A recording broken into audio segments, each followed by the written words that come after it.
Looks like we're live.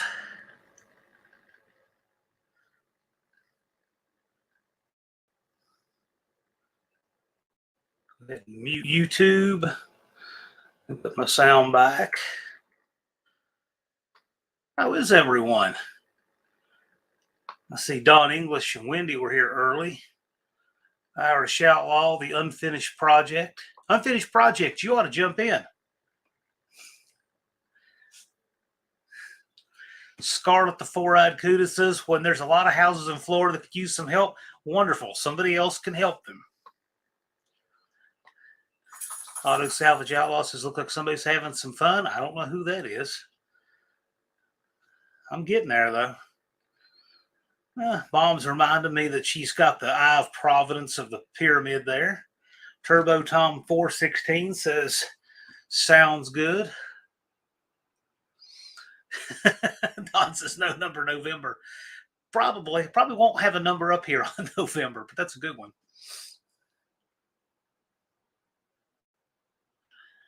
I'll pin that link. See if anybody wants to jump in. I got to tell you, I was working on the house, doing siding, cleaning out building debris, painting, trying to do all that stuff that you can't do when the weather turns cold. And it rained all day today, so I knew today was out. Trying to get the outside close to done as I can get it, then move inside for the nasty weather.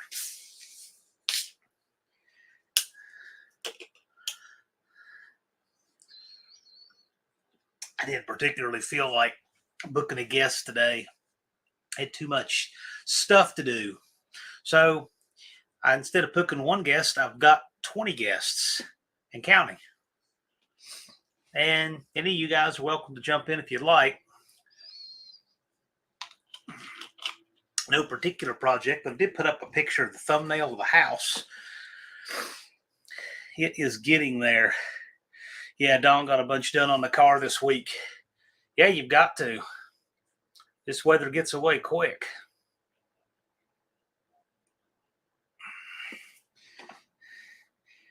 Yeah, for those of you that didn't, or those of you who didn't see it, this was the thumbnail for this live. Got a walkboard in front of each dormer. I'm taking the paint all the way around the foundation the way it should have been in the first place. Got to work on the door, got to work on the railings. I've got the fascia board on. Now I get to put a nice ugly gutter in front of that nice new fascia board, which I'm not looking forward to, but insurance demands it because, as we all know, those aren't thinking people. They're just in the business of denying claims.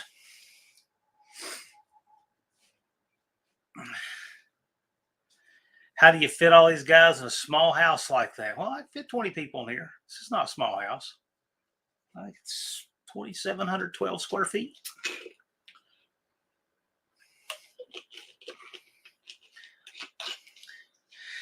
One-Eyed Cat says, at least you have fascia board. I didn't have all of it to start with. I do now. I think I've got one piece of soffit left.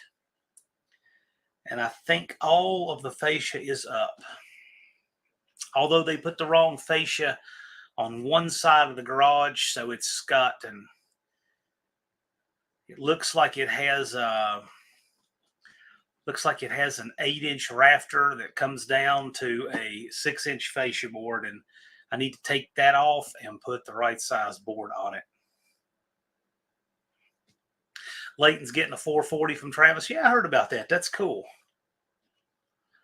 Dust Devil says, no numbers yet. I can stay calm. Negative. Step it up. You know it's coming. Stay calm, but do a new thing every day. I want to before it gets completely cold. That dormer you see there on the right, it's got all the trim up on it. The siding is going up. It's halfway up the face. It's still got to do the sides. And actually, if you look close in that picture, you can see the foam couch cushion. Got a little Spider-Man fella that helps me do stuff like this, and he's good for running up on the roof and doing that kind of stuff. I cut it all and run it up the ladder, and he puts it on, and it works good. We got a lot done that way.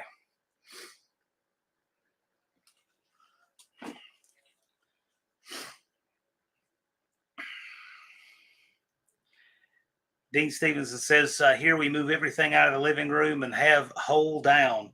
Well, I'll tell you, speaking of that, there's a stairwell on this property. In fact, you can see part of it in this.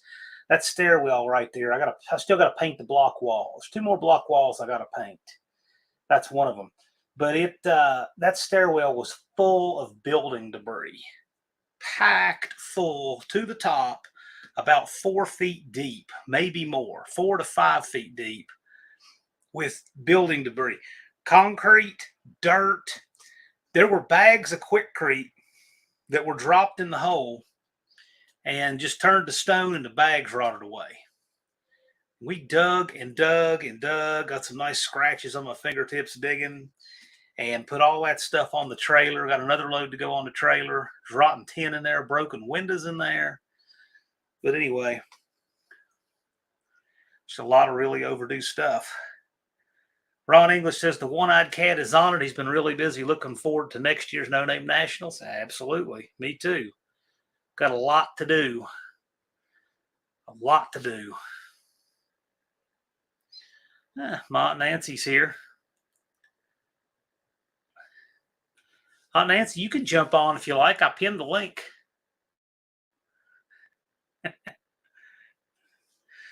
Bear Rose is here.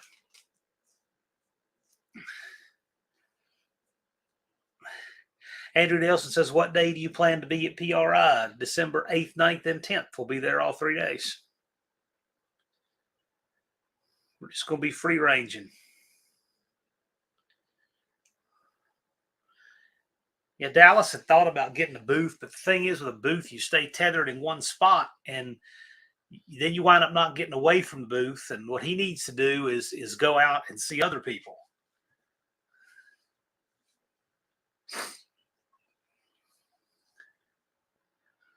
Don's gotten rid of 30 pounds of undercoating. Yeah, there's about 80 pounds, I'm guessing. 80, sometimes 100 pounds of undercoating on a car. The dealer undercoating is a lot heavier. That stuff's an inch deep. It's the worst.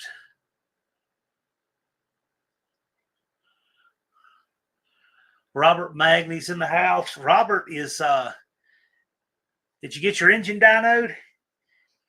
He's got an engine, Stroker 318, I believe, that went to the dyno.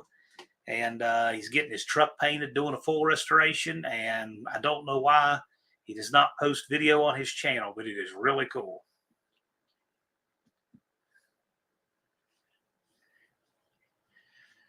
Dean Stevenson's doing some Celsius temperature measuring. That's cool. Yet Ricky's asking about, are we looking at a new track? Well, I cannot say. We're looking at all kinds of things, but we are hoping to make an announcement on December 9th, but no later than December 31st. So somewhere between the 9th of December and the 31st of December, we hope to have an announcement. Just know that it's not going to be a radically different time frame or radically different geography within the country. So we're not going to move it to either coast. We're not going to move it to April. Don't worry about that. Just, figure if you could make Sykeston, you could make where we'll have it. If you could make the date, that time of year, you can probably something close. So Machine Shop saying Monday afternoon for his dyno. I don't know why Dean Stevenson tracks me. That's interesting. Maybe he's hiding in plain sight, surveilling me. Rob's Rods and Street Cars is here. Jerry says, sounds good.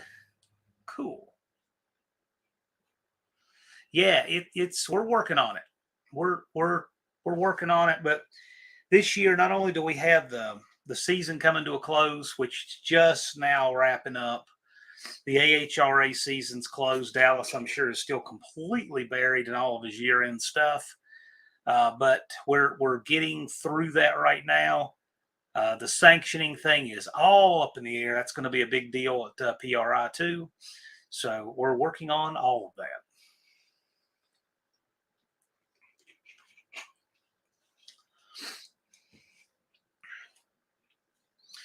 Barrows says Portland, Maine on Father's Day is out of the question. Well, I can give you a guess as to how much less than 1% consideration we gave that. Gosh, we got 29 people in here, even when I know I put up on the thumbnail that we're not doing anything but hanging out. One-eyed cat, Father's Day? No, he's a family reunion in West Virginia.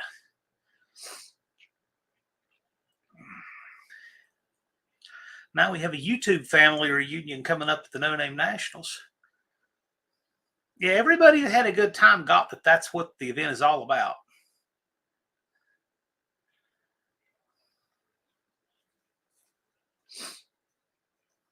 I'm expecting probably a larger version of what we did. Tune all the fine points, and hopefully more cool people will come to the party.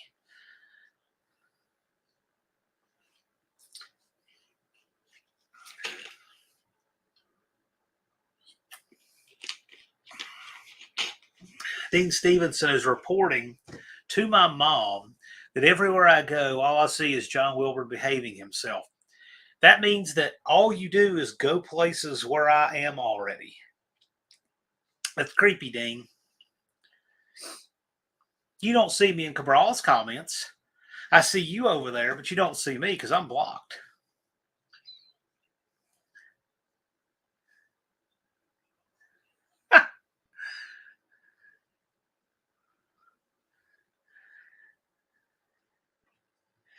Yeah, Auto Salvage Outlaws sitting back the money to go. Yeah, I hear that.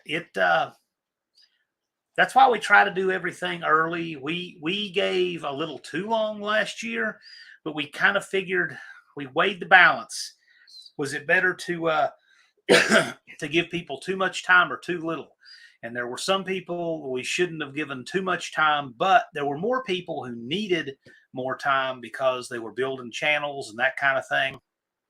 And in the balance of things, we thought that the No Name 500 it might help 2% of people to give them 2 extra months, 3 extra months. And that's, about the size of it. Because the reality is that most people who couldn't do it in 9 months couldn't do it in 9 years. And most people who could do it in 9 months could have done it probably in 3. That's just the way it usually works. But there are a few people who that time really wound up mattering. And then there are some people who, you just can't help it. Like, I'm surprised we didn't have more people break down on the way there or things like that. Actually, nobody did. But there were people who had catastrophic breakage right before the event. They couldn't get parts and whatnot. I feel really bad for those people.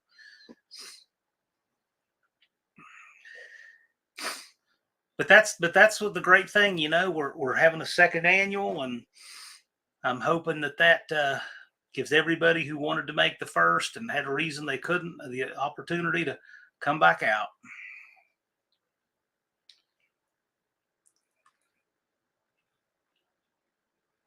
Yeah, Auto Salvage Outlaws couldn't get lost his vehicle, couldn't get a rental till the week after the No Name Nationals. Yeah, see, stuff like that happens. Spencer's Food Reviews is in here, and Kim Fixes Things is in here.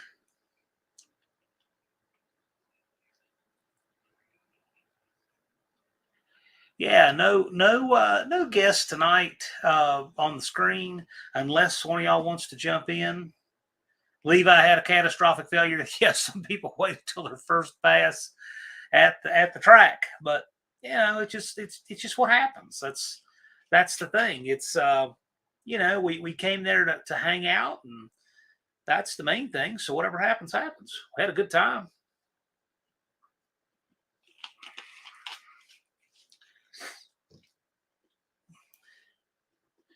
Destroyer 1320 is here. Eric the Destroyer needs a Viking cap. Andy's got to go. Family movie night. Cool. What's the movie, Andy? You mind telling us what the movie is? Dust Devil says, wasn't the original date the end of August? The original date was August 26th and 27th, which was also a Friday and a Saturday. But because Jeffers doesn't keep his track manager in the winter, it's seasonal contract. So our date got lost in the shuffle, even though it was committed, and got double booked for a junior dragster event. And that we had a big discussion about what to do with that. When we really hated to try to pull back and change the date after the announcement, but we decided, all things considered, we would go ahead and we would change our date instead of push the issue, even though we, had that date ahead of them. Okay, stuff happens, and it worked out fine. But that's what happened with that. And he says something I'll probably regret. Mount numbered. That's cool. That's cool. Yeah. Levi said that's racing. He sold merch. That's cool. BNR's asking, same NNN 500, no name 500 are different for 2023. That's yet to be determined. I will say this, though. Really, it's a whole bunch of perception and worry about nothing. If we made it 1,000, and we could, if we make it 1,000, it probably isn't going to change anybody who's actually there. That's just the truth of it. Everybody who wants to make it will make it. That's just the truth of it. Because what people who don't have the subs don't realize is you gain subs quicker as you have subs. It's like branches on a tree. It just keeps branching out.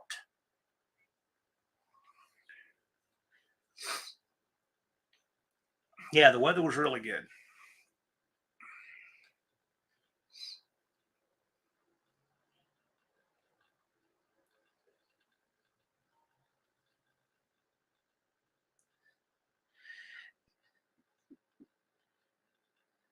Yeah, so really, Auto Salvage Outlaws, he knows the truth of it. And the thing too that's kind of driving the sub count thing is you've got all the with all the shorts and stuff like that, people use the shorts to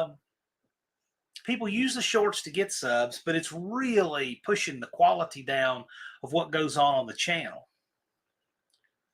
Just Mopar Joe says he can't stay long. He's at the in-laws. All right, man. Well, when you make parole, holler. Auto Salvage Outlaws is getting near 1,000. Yeah.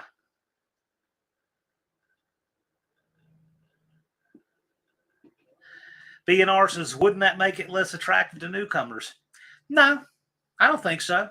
I think that when people see what we're doing, they've seen the No Name 500, they've seen what it takes, they've seen who all's done it. They say, hey, if that guy can do it, I can do it. And they're right. And I think people will get with it because this event is about the people who want to step up. And that's who we had there. It promotes accountability. That is part of why we had no problems at the event. We had no problems with conduct whatsoever. Nothing. Everybody was great. And it's because they all had to earn their way in there. And they have a certain accountability that comes to their audience, their fellow content creators. And that was a big deal.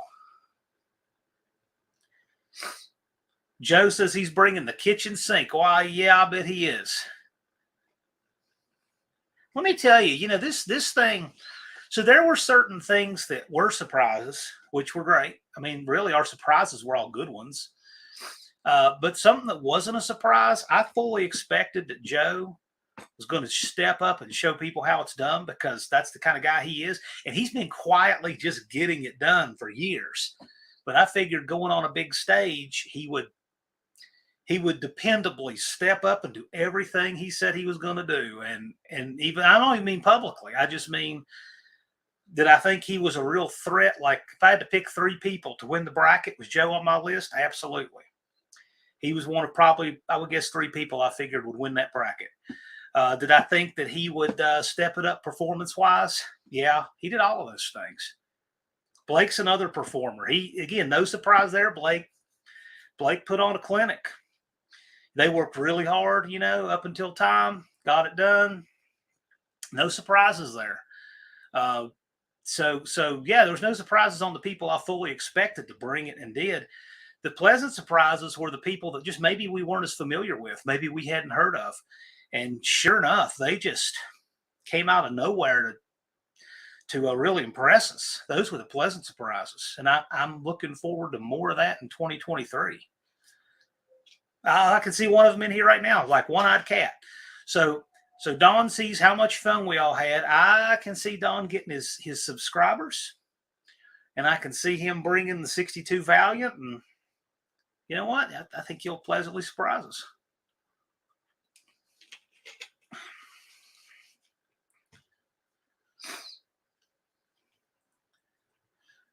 BNR looked at old videos from 5 to 12 years ago. Good videos with 56 subs. Yeah, well, there's a lot of good videos that you don't that you don't watch many of. You don't get many views on because you made them before you had as much of an audience.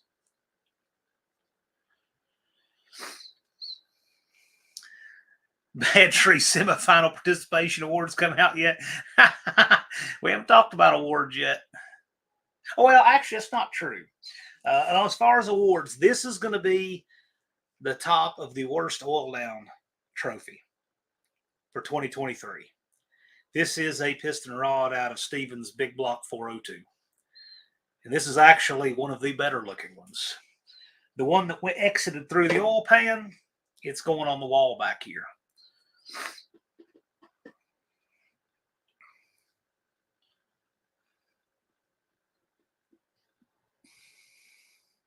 I'm always glad when Joe stops by. Joe's got a life and everything, so he can't. He didn't always, hang out the whole time, but he almost always stops in, and I appreciate that. A lot of you guys do. I thank you for that. Yeah, I'm going to have more guests through the winter.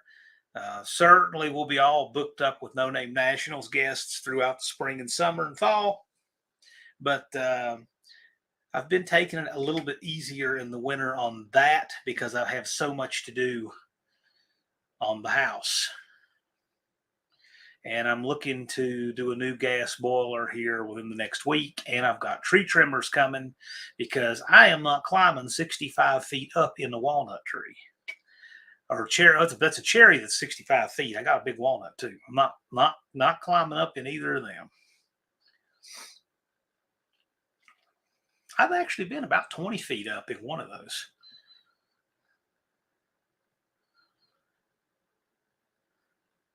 Mohawk is here, calling Tebow. Buck is here. How's it going?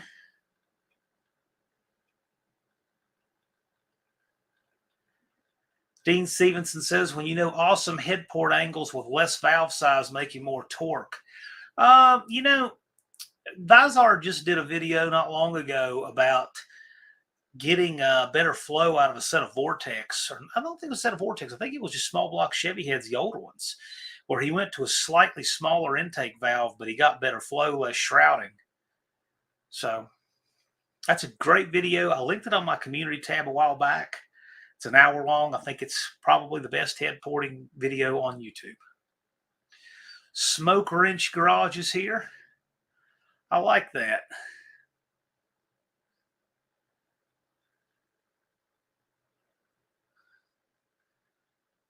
Dust Devil says tree trimmings for younger, thinner men. Well, let me tell you, when the tree trimmers showed up,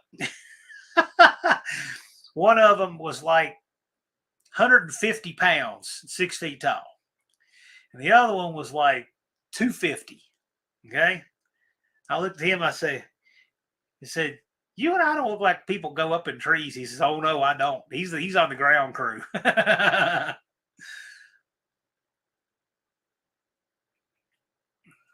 I haven't climbed a tree in a long time.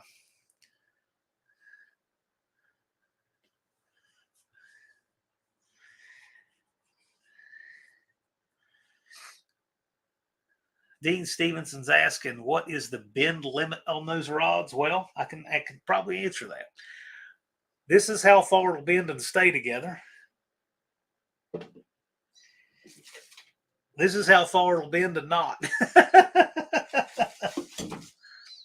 I don't know. That's just the one that exited the block. And it actually looks like the nut came off of the rod bolt. It looks like that's what happened.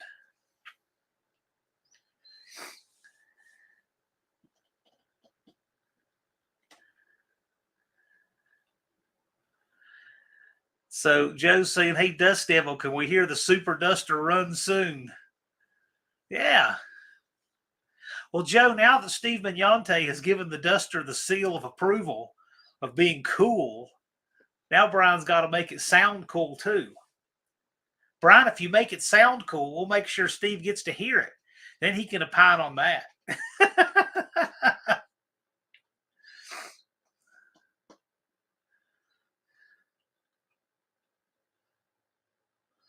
Well, Brian's saying it soon. Let me tell you. Soon is sooner than you think.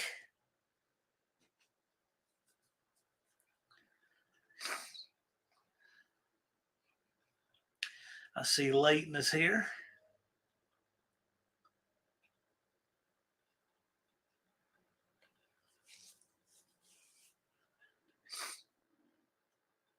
Clint Street Machines. He says, Jello, everyone. Well, Jello's good. Yeah, Barrows likes the slightly smaller than 2-inch valve heads. Perform almost as well. Vizard took 202s out and put something like a 180 something valve in and got better flow out of them because it didn't shroud with the bore that he was testing.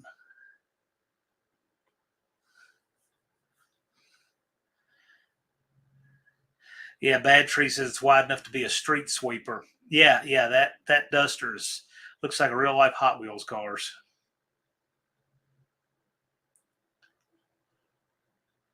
One-Eyed Cat says, not if you're Bill Cosby. I don't know what the question was, but not if you're Bill Cosby. If that's the answer, I probably don't want to know what the question was.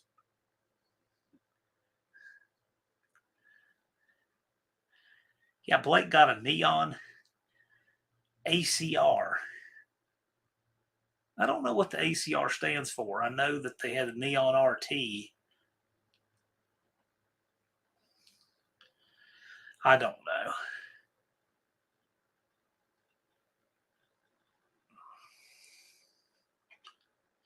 Buff Del Campo is here. Says hello all. How you doing, Buff?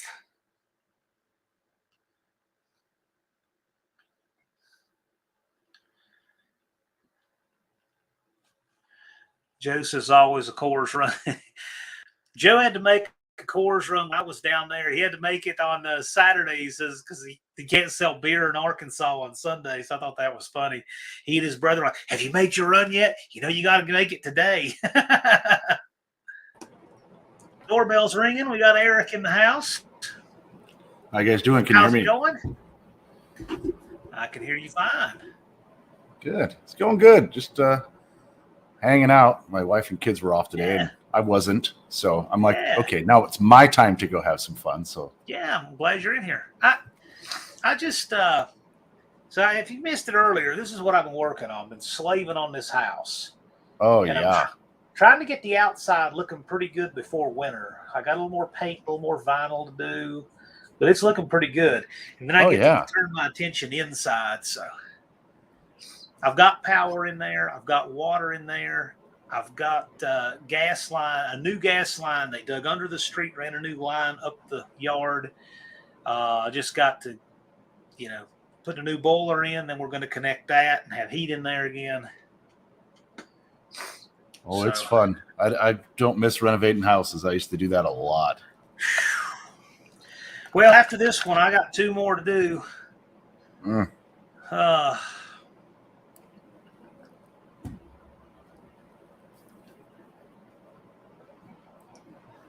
Oh, it's looking Stephen, good, man. You get trying to get it done before it starts snowing and everything, and well, yeah. See that one get on the dormer's got inside. some Tyvek on it. You can see the dormer that's on the right, Yep. and you can't do vinyl when it's so cold, so we had to stop. Yep. But I got to get that done, and I got 2 little ends to do, and I got one side of a dormer on another building to do, and all the vinyl's done. Yeah, the weather's going to be terrible for a week. If we get a warm week again, I think we can knock the rest of that out.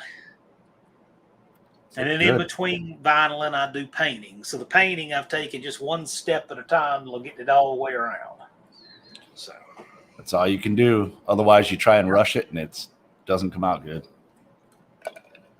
no, it's getting good. I'm painting the front door, painting the iron railing. Those railings are going to be those railings will be miserable to clean because they're wrought iron and they're the twisted rail. Oh, and I mean, just trying to get in there, with a grinder is going to be miserable. Oh yeah. Maybe I can do it chemically better. I don't know. It's gonna be rough, but I'm gonna try. Yeah, you could probably do that. Get some like airplane stripper or something, and aircraft stripper.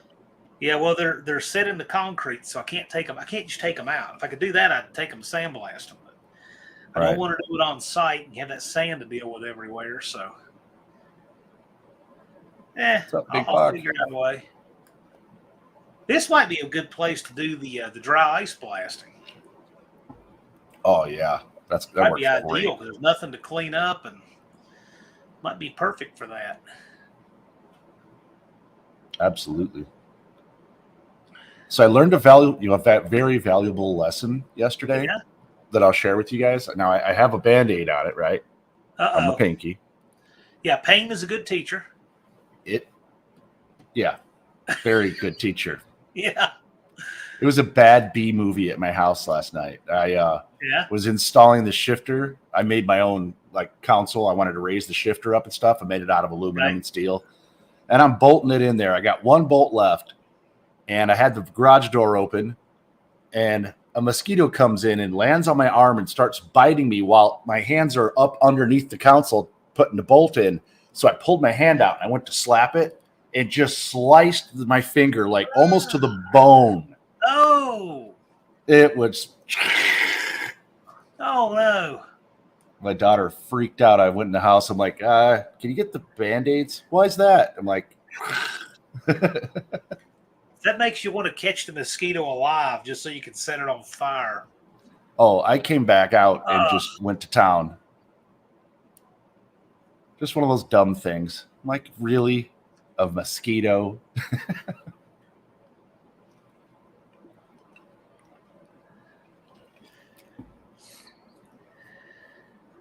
Yeah. But Kim wants to know, did you get the mosquito? Did you get it? Oh, yeah. Absolutely. Okay. All right. That one and any other one that was in a mile radius, I went off. So Eric gave the receipt. I'm like, you're not going down. You and your family are going down. Mopar Al slid in here. Want to say hi. What's up, As buddy? the Big Block 402, the trophy designer. Unfortunate event. I know. Yeah. Yeah, Jed was leading the way with that blown up tail shaft, but then Steven has to grenade a Big Block. Had to one up him. Well, stuff happens. Wasn't quite as much carnage as I thought there'd be, though. No, I'm really excited. There's a lot of people as I float around and look for no-name stuff. There's a lot of people going to have some really cool, interesting, different stuff for 23 than they had for this year. There's some cool builds going on. There is. There's going to be, as far as I can tell, there's going to be more of everything good. Yes. Unless you're Buff Del Campo, no airplane stripping. Well, I want to figure out what I need to get the paint off of those rails. There's some rust I got to deal with too, but they're set in the concrete, so I really don't want to try to take that out and apart. But you guys can see it. I want to get the paint off of those, and that would be miserable to try to wire wheel. Oh yeah, So if any yeah. of you That guys have twisted. any, yeah, if you have any experience, let me know. I want to clean them down. I need to re-weld a couple of them, and then I'm going to paint them. Yeah, I don't know if you have a local place to rent like a little bead blaster or something and just spray them. That'd probably be the. Well, I can't take them out. Yeah. If I could just remove them, they're in the concrete. Well, you can still set it up with an air compressor outside the house. I'm afraid of having to clean up all that sand. Oh, it would suck. There'd be I some mean, yeah, cleanup. but I mean, all that sand is going to get in everything. Be all in the flower beds and all in the yard. I don't know how in the world you ever clean all that sand up. Yeah. Like I said, if you could do the dry ice blasting, would probably be ideal.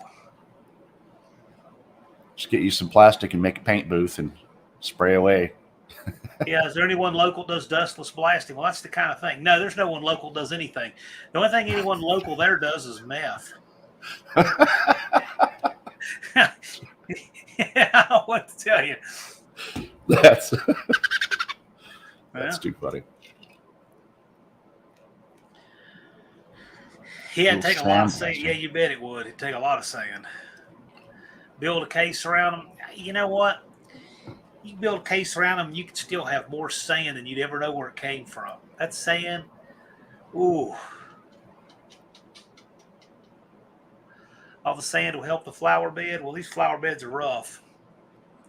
The soil there is amazing. You could grow anything in that soil. That's got to be the richest topsoil I've ever seen, is what they have there. There's deep black color to it. It's dark black and it's really deep. Stuff grows really, really well in that. Yeah, the only other thing I'd say is just hit it with some sandpaper and prime it up good and shoot it. That's probably what we'll wind up having to do. But if it's saying a flapper wheel, maybe that might be the ticket. Yeah. But it's just that twisted, ticket in that stuff is just miserable. Is it peeling real bad, or is it just you want? Oh yeah, it's bad. It's bad. It's coats of latex mopped on with a brush with rust peeking out. It's just it needs to be completely cleaned down. But I've got I got to get it done. I guess I won't get it done before winter because I got other more pressing things. But I would like to do it. I'm going to repaint the mailbox, the house numbers. Gonna make it look really nice, just one thing at a time. The only other thing I could think of would be to take and just sawzall them up like yay tall. Yeah. All the way up, and then just put a joint in between, slide it in. I could, and I considered that. Put a box tube in between. I could lay it back down. I could weld it, or at that point, I could make it removable. But gotta be careful what you make removable there. Oh no! What's up, brother? What's going on? Buff is saying aircraft paint remover on the twisty parts. Kim's saying cut it out, start with new. Is your time worth more than the iron? Well, this stuff, you can't find this stuff anymore. You can't find it anymore. And this stuff was all cut to fit this porch. It was all made in place. It's pretty cool, actually. It's just... B&R said they make a Sawzall attachment wire brush. I've never seen that, but that actually sounds really cool. A wire brush made awesome. That actually sounds really neat. They are pretty cool. That actually wouldn't be too bad in those twisties because you could just I've never seen hold it and kind of go around. I made one time with Sawzall blade, wire brush, and some duct tape. Yeah, I was going to say it's something you could make. See, now I want to see this thing. But they do make a actual attachment for them. Look at that. So here's one. And I don't know who has this. Looks like Lowe's has it. Yeah, look at that. It locks into your reciprocating saw. It has a brush on it. That's pretty neat. I've never seen such a thing. I didn't even know they made it. Maybe I had seen it and didn't know what it was. Oh, wow. Check this out. Eric the Destroyer. They have these attachments too. Now, I had seen stuff like this because scrapers dude. Could you do a lot with that? Oh, hell yeah. Yeah, I made one of those scrapers when I was younger, pulling out a windshield. I got tired of scraping glue, so I grabbed the Sawzall, a putty knife, and tacked it on there. Nice. See, you had $1 million idea. Should have went for it. Yep. You can get some ridiculous patents, that's for sure. Stephen Ho chooses descalers on things.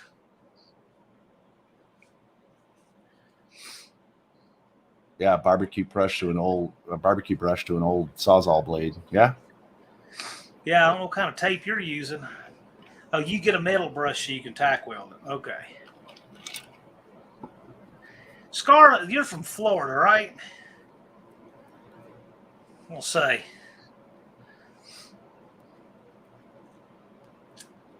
I see barbecue brush. Around here, because of all the people who've come here from up north, we have a mixture of people who refer to grills as barbecues and people who refer to meat as barbecue. Right. Yes, Central Florida. When I say barbecue, I'm breaking out the seasoning and the sauce. Well, you know that's meat, right? Barbecue is not a grill. A barbecue is not a cookout, you know. Yeah, I got a flat top grill, which I finally used after 8 months of owning it, and it's sitting in my shop. I finally went and bought some propane for it. Now, I love mine. Buff has a good idea. Attach it to an air chisel.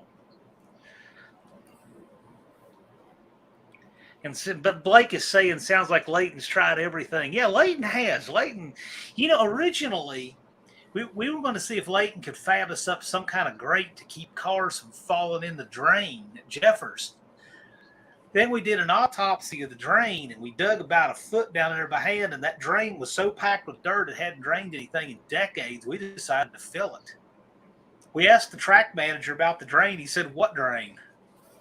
There was a drain there. Dallas and I found it. We were walking that burnout area really good, looking for anything that would cause a problem. Yeah, I'm glad it was filled in. Yeah, that was the thing. So we figured out, well, the best thing to do is fill it. And I was just getting ready to mention something when he doorbell and appeared.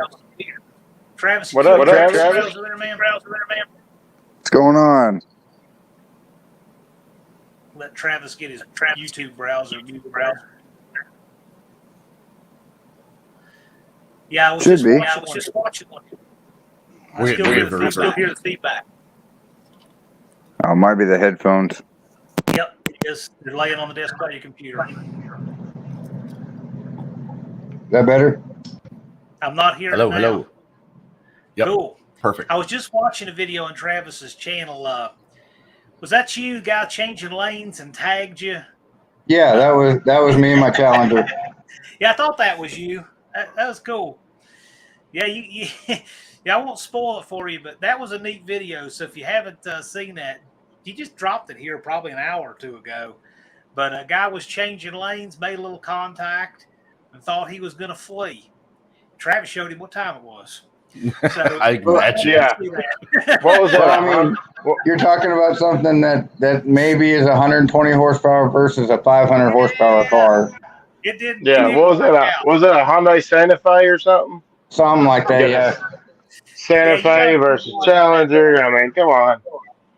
Hey, Blake, if you're in here, Joe, one of you guys, or Andy, any of y'all, drop the link to that if you don't mind. The Travis's last video. I've been enjoying his dash cam stuff. Yeah, I should probably have a dash cam, one facing to me and one facing forward, because it gets pretty entertaining. I should get one just for the stupidity of it on a regular basis. I'm telling you, I love having dash camera in my car.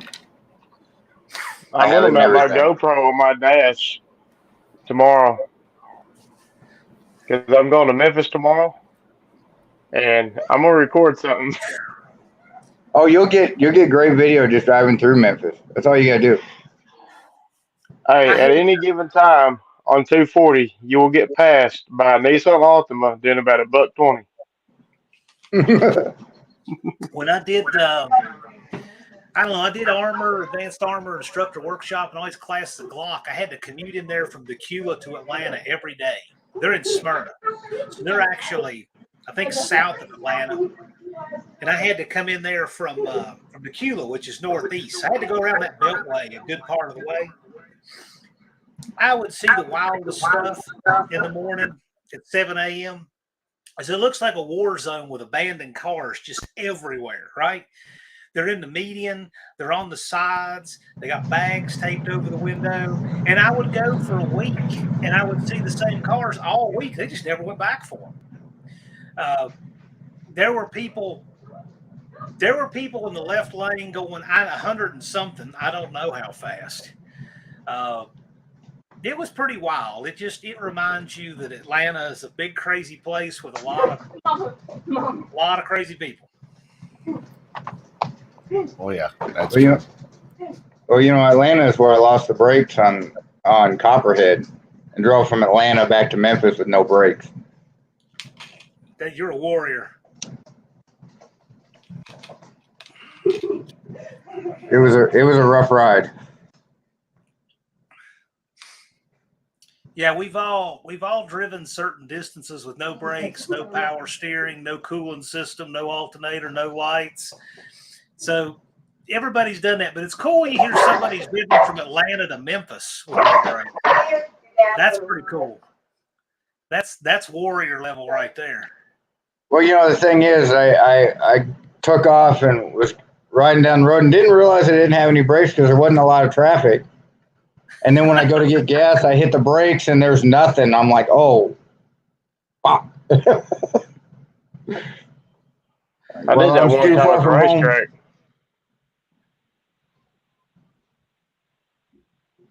I was racing and I went to hit my brakes, and what happened was I broke the axle in the burnout. Didn't realize it.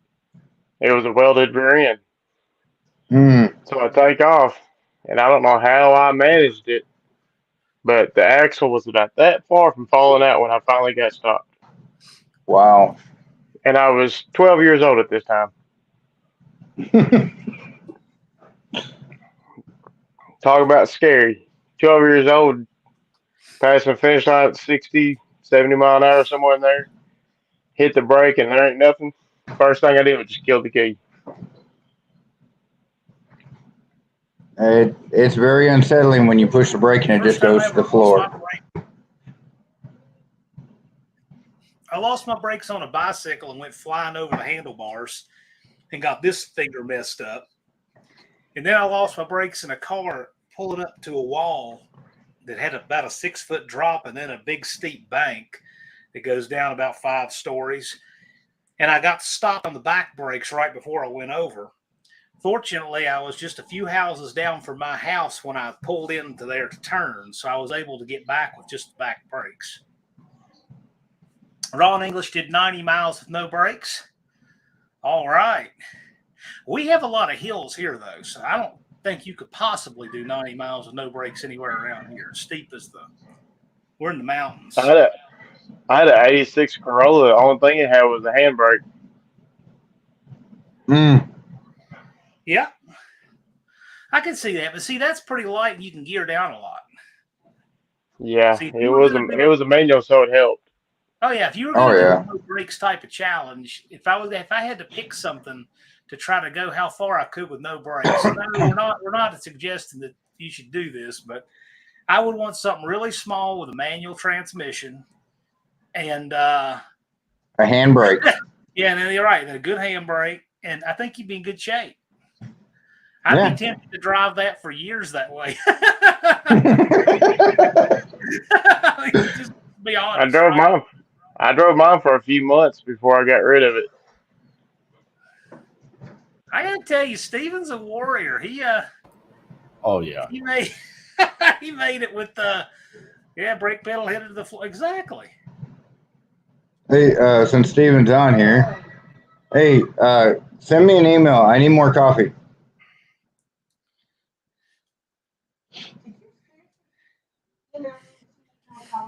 Mm-hmm. Why? Because I like that coffee. And a great emergency brake. Technically that's a parking brake, but in emergencies it works good too. I haven't had a car lose brakes, but I've had the throttle stick wide open too many times to count. Ooh. That's scary too.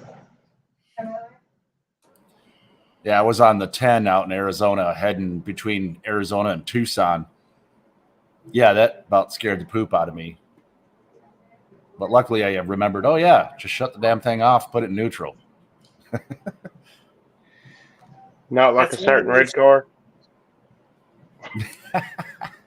That's one of those things. If you've not practiced it, you won't just think to do it automatically. You're too busy thinking, why is this throttle sticking, and not we need to not have any throttle. Yeah, because you got to think about it. Whenever the throttle sticks, you got to tap it a couple times. If that don't work, you got to kill it or put it in neutral and let it blow. Well, that's your two choices at that point. I tapped the gas a couple times and nothing happened. So I started slamming the brakes. It was on a Ram 1500, 99 Ram 1500, had a 360 in it. I started slamming the brakes and I pulled it off the road real slow as I could get it. And then I realized in my head, I remembered riding with my uncle. We were in a Hemi Dart when I was a kid. Wow. And it stuck wide open and he didn't freak out. He just shut the key off, turned the key back on and put it, pulled it off. And he's like, if that ever happens, here's what you do. His exact words popped in my head during that time. And I was like, oh, that's what I do. And sure enough, worked no problem. You know what happened? The freaking floor mat got jammed up and stuck the thing wide open. I was under the truck going, what the hell is going on? So somewhere in a field between Phoenix and Tucson is a floor mat. Because it yeah, why I did that. A floor mat and a Hemi Dart? No, he didn't. Not the Hemi Dart. My truck got stuck because of the floor mat. The Hemi Dart was linkage. I did the same thing at the racetrack in my Monte Carlo. Floor mats in there, should have never had them. But that farmer got a floor mat that's next to George Ray's. I slung that dude across the ditch because it scared me. This was back when I was 12, and Dad taught me, if it sticks, just turn the key back or kill the ignition switch. Yep. And when I got on the turn road, I stopped, grabbed the floor mat, and chunked it hard as I could. It made me feel better, if anything. Though, there is, but the thing is, so cutting the ignition off, there is something we got to be careful about with that one, and that is the Chevrolet transmission, that TH400, I hear that it blows a drum up when you shut the ignition off because it's your engine braking on the output shaft that's going to multiply the speed of that drum. Really? That's what Cope says. I haven't looked at the power flow on a 400 in 20 years, but now I want to. I was actually, check this out. So this is what I was doing at lunchtime today. This is the kind of dorky stuff I do.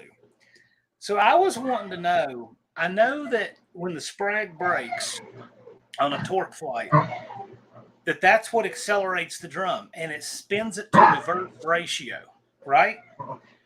Well, I was studying this, trying to figure out how you get to 2.2 to 1 reverse ratio through the planetaries when the sprag breaks. And if I look at that picture long enough, I will figure it out. Because there's everything you need. It's just nothing I've actually figured out how. But it does. You can count the turns if you jig it up. But I got to figure it out. And I will. We'll figure it out. Speaking of 727s and sprags, what advice do you guys have when I'm doing a burnout in this thing? Because I've not driven something with a 727 in years. When I do my burnout, there's mixed emotions. Some of them say put it in second. Some say start in first, immediately hit second. and then roll out. Don't have any torque. Yeah, no, this is. Just put the thing in second. Just put it in second. Yeah. You can put it in first and go to second, but I mean, how weak a race car are you building that it won't do a burnout in water in second gear? For goodness sake. Just put I looked at the forums and I'm like, oh. Yeah, you never want to. The big thing is you never want to let off the accelerator in first gear if you're doing a burnout. Well, what you don't want is a spinning tire to hook up in first, because it rolls a spag. It'll shock the sprag. Yep. It can bend the little springs. If it messes up the spring and it jams the roller, the sprag will break. Then when the sprag breaks, the front drum can accelerate to who knows what. Yeah, and usually when I'm doing a burnout, I start it in first and just bump it to second as soon as I start it. As soon as the wheels start speeding. You can, but if you have a drag car and it has slicks and it has plenty of power, which all race cars should, and your tires are wet, there's really no reason you need first gear for a burnout. Yeah, John's right on that. Yeah. Well, it was just around 600, so 600 should push it. Oh, yeah. Easy. What year? That's an A body back there, isn't it? Yeah. If you can't do a water burnout in second gear, just put it back on the trailer because nobody's going to want to see it run. Greedy. Yeah. 71 dart. Swinger. Yep. Cool. Not a Challenger swinger, a dart swinger. Dodge. Yep. I like it. My first car was a 70 Swinger lemon twist yellow. Nice. Yeah, this is supposed to be green. I don't think I've ever owned an A body. In fact, I know I've never owned an A body. This is my first one. My brother had one growing up, but I'd never owned one. I was a B body guy. Nah, you're missing out. I love A bodies. Someone has Chevy'd the engine bay on that one and painted it black, I see. Yeah, the guy who owned it before somewhere in Indiana had the whole thing done by some race shop and told him what he wanted, and they did what he said. And yeah, the transmission's yellow. Really? And then all the wiring I just got done redoing was yellow. The transmission is yellow? It's yellow. It is. Can you snap a picture of that? I've never seen a yellow 727 ever. Let me see if you can see down. I don't know why you pan transmission anyway unless you're showing the car. See it glowing in there? Look at that. See the yellow right at the back? Wow. It's freaking yellow as hell. I've never seen that. But I'm going to tell you something. This is for real. Cope painted a 727 pink for a customer. And asked, I can't think who it was asked him. I don't know if I asked him or somebody put a comment on why is it pink. He said because he ordered it with a forward pattern manual valve body. So Cope painted it pink for him. Stephen Holt, swinger. Yeah, I know a guy that bought a car and it had a reverse manual valve body in it, but he didn't know that. And it would launch, and it was sluggish, but he hit second, and it would take off. He's like, man, this, first gear sucks in this thing, and everyone was telling him, push it forward. Drive, which was first. And when he launched that thing, that car came alive. It was a total, it shook him up a little bit because he didn't expect it.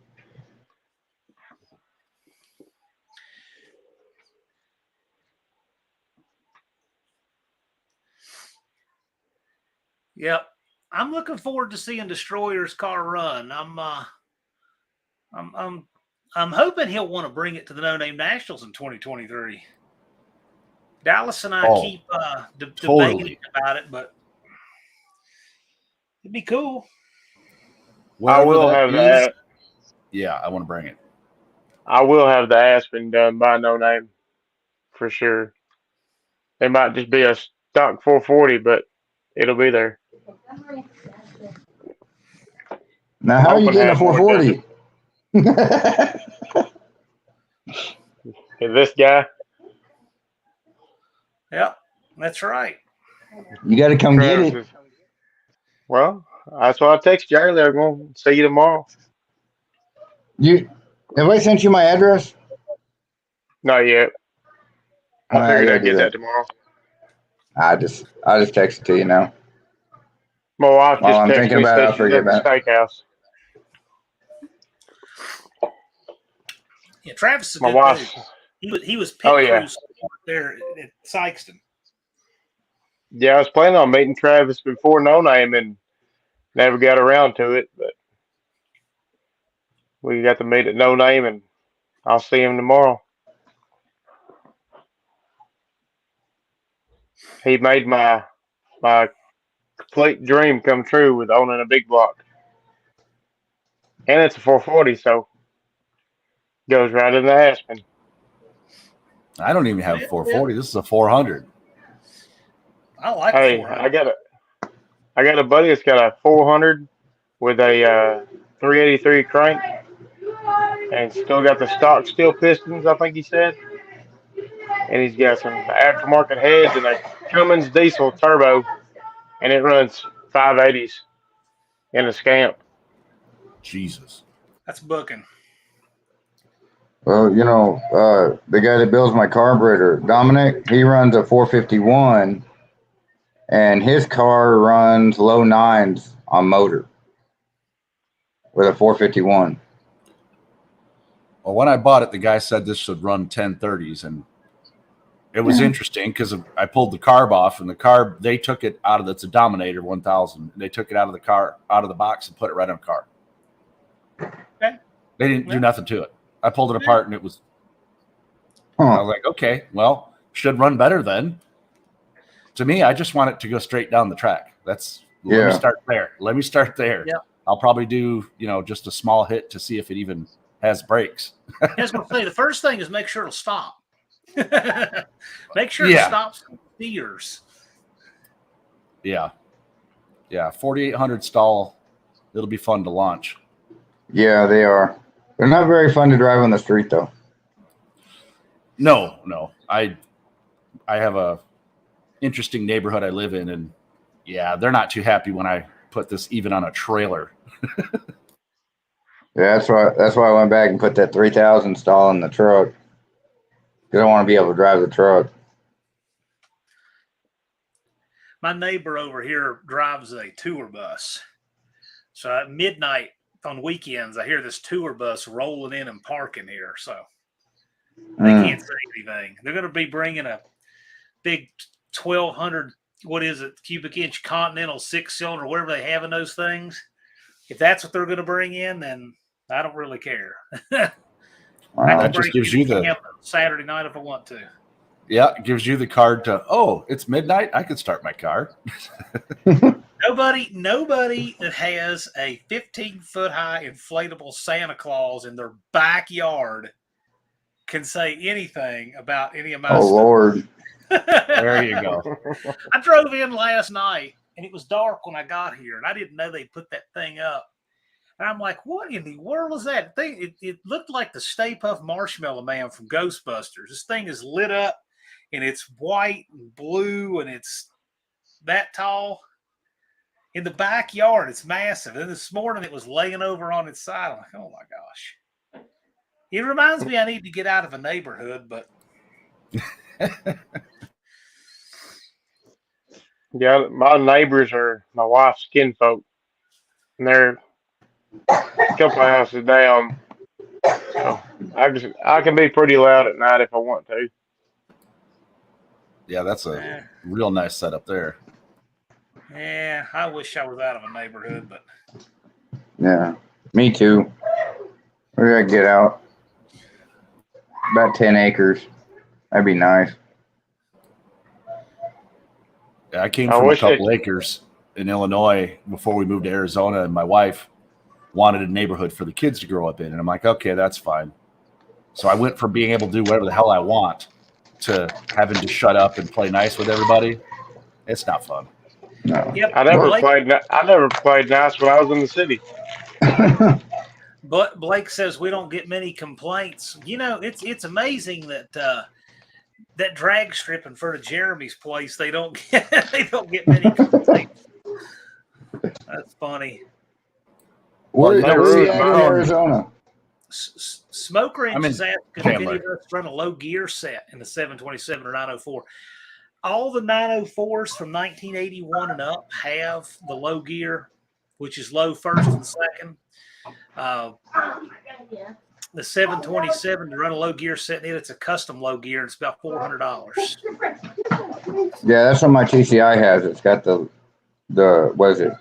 264, 156, and then a 1. Yeah, something like that.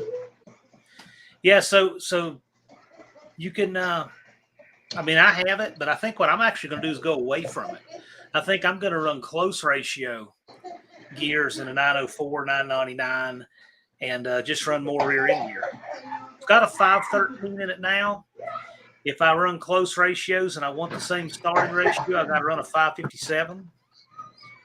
It's all going to depend what I'm coming through the top end at. I'm guessing around 7,500. Ooh, It's turning. that's gonna be screaming. We'll see. We'll see. I gotta do some math. That's a good point too. Is this the limiter on this is 72, and the guy said he was hitting limiter at the end of the track. Yeah. So, okay. Well, how much gear and what tire height? 433, and then tire height is 26. I was going to say that's a really short tire. If he's running out, yeah, that's a really short. See, I've got 30-inch tires on the back of that Dart Sport. That makes sense. Makes a big difference. I don't know what tire's gonna fit underneath that Aspen, but I know what tire I'm putting underneath it. Hey, you know how to weld.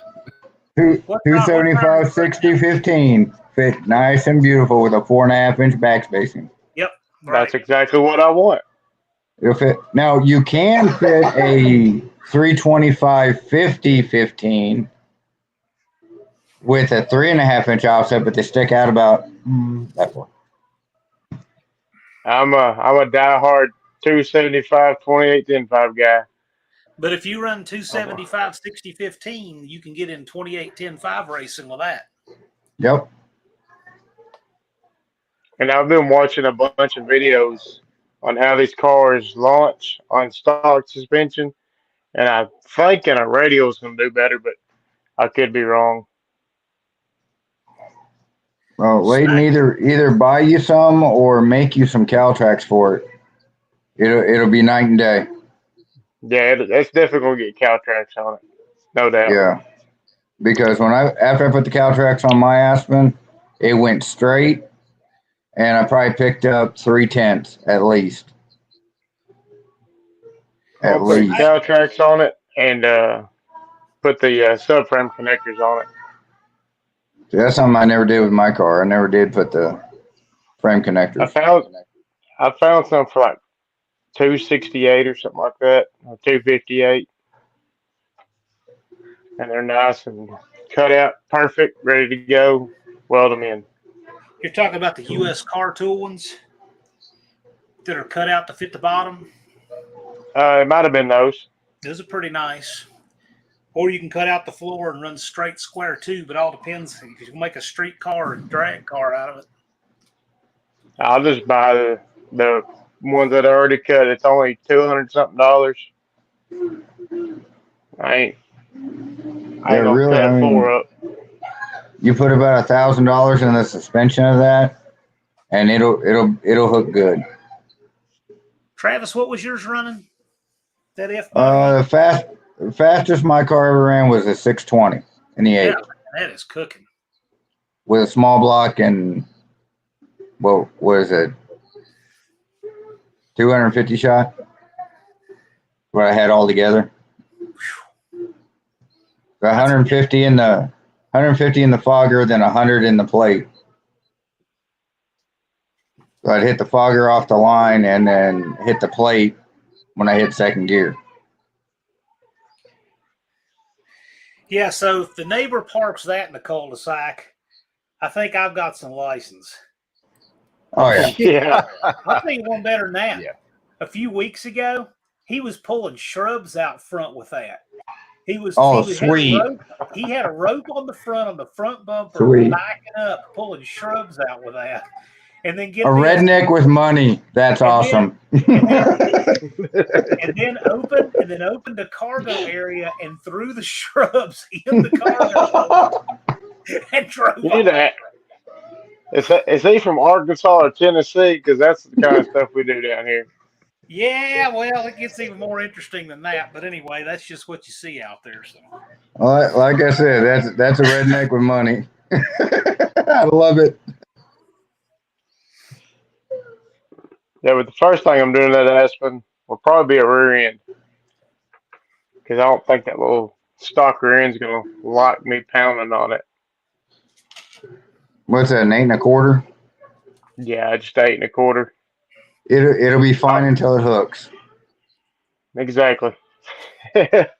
My buddy's been running around his truck. That 383 is probably about 500 horse, maybe, that we built for it. And the 8 1/4's lived, but he's never had sticky tires on it. It's never really hooked. So,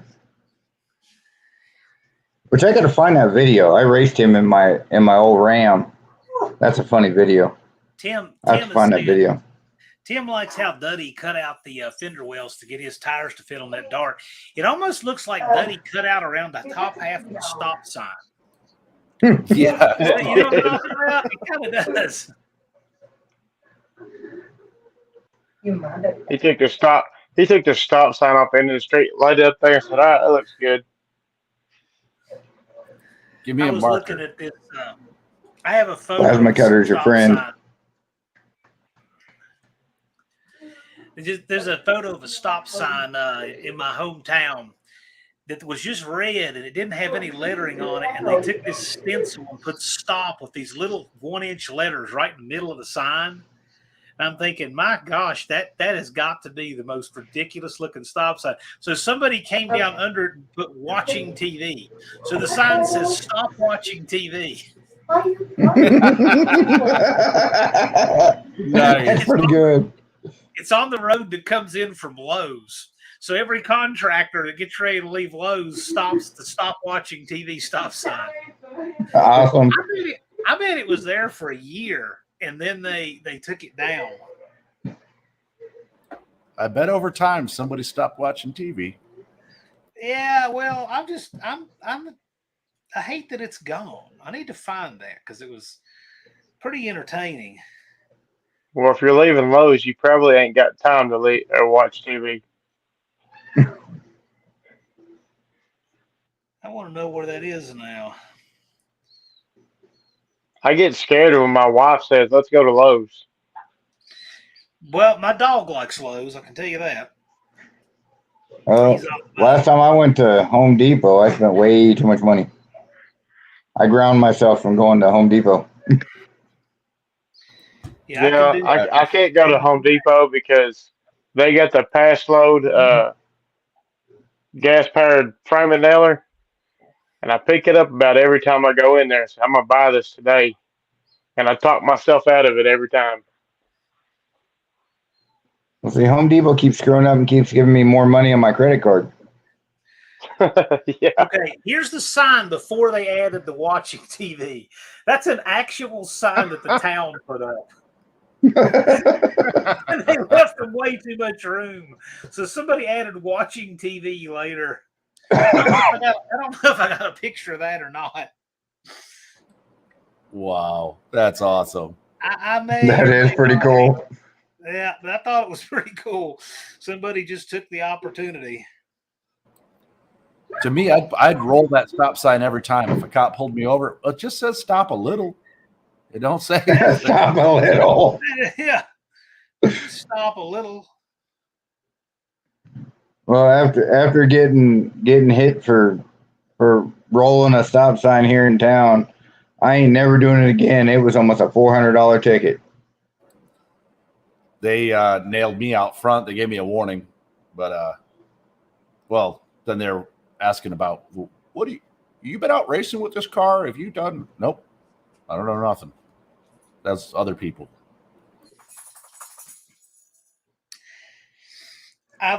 When I was looking in the old house, I was cleaning some stuff out. Check this out. There were some old automotive ads in there. Here's a good one for you. Plymouth, $4,800 for a 71 wow. Cuda convertible. Oh. 48.50. That was probably a high price too. Oh my goodness. Hey, there's a phone number, Eric. Why don't you call them and see if it's still available? Should. Yeah, 717-656-6413. You could call them up, put them on speaker right now and see if it's still available. I'll give you $5,000 cash. And I'll come pick it up. If he still has the car and you make that deal, you realize that will be like the dumbest thing I've ever done officially, right? Yeah, because you didn't call him. Look, here's a whole page of them. This is some of this stuff. Here's a 67 Barracuda fastback. And a 74 Barracuda with a 318, $1,895, I think, for the pair. Here's a 68 satellite convertible with 66,000 miles, 6-cylinder, $1,500. Here's a 69 Barracuda convertible, 318, 2,000. Here's a 70 Superbird Hemi. Hemi orange, black interior, 30,000 miles, asking $10,500. My goodness. Oh, and a 70 Barracuda convertible for $1,000, and a 70 Roadrunner convertible for $1,500. Jeez. These were all classifieds from the late 70s. Do you know how many millions you have if you had them restored and brought them to Barrett Jackson? Well, I mean, it's just what I found. Oh, here it is. Here it is. I did get a picture of it when they added that. That's awesome. That's great. It doesn't even have reflective tape on it. No, that's something that the town put up. It's like Ace Hardware flat red. You can see they just cobbled those letters or mailbox letters. They're not even in the middle. They replaced that sign, unfortunately. If I'd have known they were going to replace it, man, I'd love to have had that sign. I'd have put it up in here somewhere. Now, did they replace it with an actual stop sign? Yes. Oh. Bummer. Hey, stop signs make good material to work with. They're stout. We used one for a oil pan guard on a enduro car one time. That'll work. Well, you know, right? Well, you know, like the dash material I have, that's old signs I got from one of my old jobs. It's all that eighth inch aluminum is. I got plenty of signs around here that I can get. You guys got to see this. So this is an old can of paint that I found in the basement. This is how long the can of paint had been sitting there.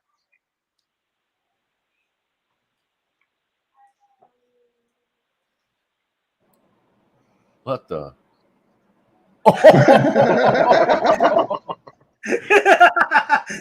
So obviously, when it evaporates, that much of it is paint. And the rest is all solvent, right? Wow. For those of you who missed that,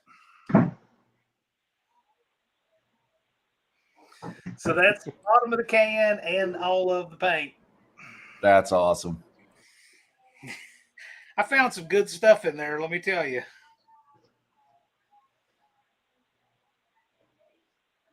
I found all kinds of wild things in there. So when I got the no name this year, I went to grab my GoPro because I was going to put it in Rusty and get some video for James and James. I couldn't find my GoPro.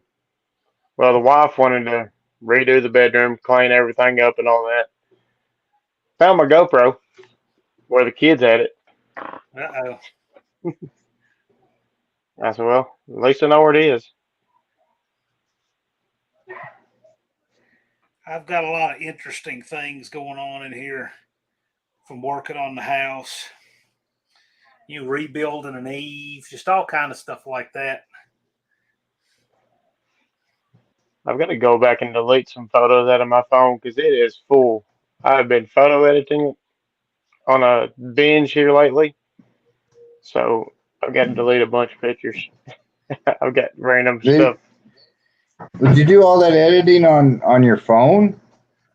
Yeah, all the edits I've done has been on my phone. The place I'm from it's not this third world as this dumpster would have you believe. I don't think that's what they meant. I know this is more like something. This is more like something for Eric's meme show, but this is a real picture. I love it. I keep missing that meme show. Travis, you got to come. It's funny. Eric, I'm sorry I've missed the last 2 weeks. It's been hectic around here. Oh no, you're good, man. I feel like I have failed everyone the last 2 weeks. Well, late next time one comes on, make sure you remind me. I'll make sure I'm on the computer. My drill fell off the top of the ladder. Ended up in 2 pieces. I glued it for another year. Still couldn't save it. I sent Eric one Destroyer a picture today of me for the meme show. It's so good. I'll just say, if you've ever watched Trailer Park Boys, I would show it, but I don't have anything to show it with because it's on my phone and I'm using my phone. Danny Boyd's got the art of packing a dumpster full of building debris that are heavy so it looks less full than when he started. That's clever.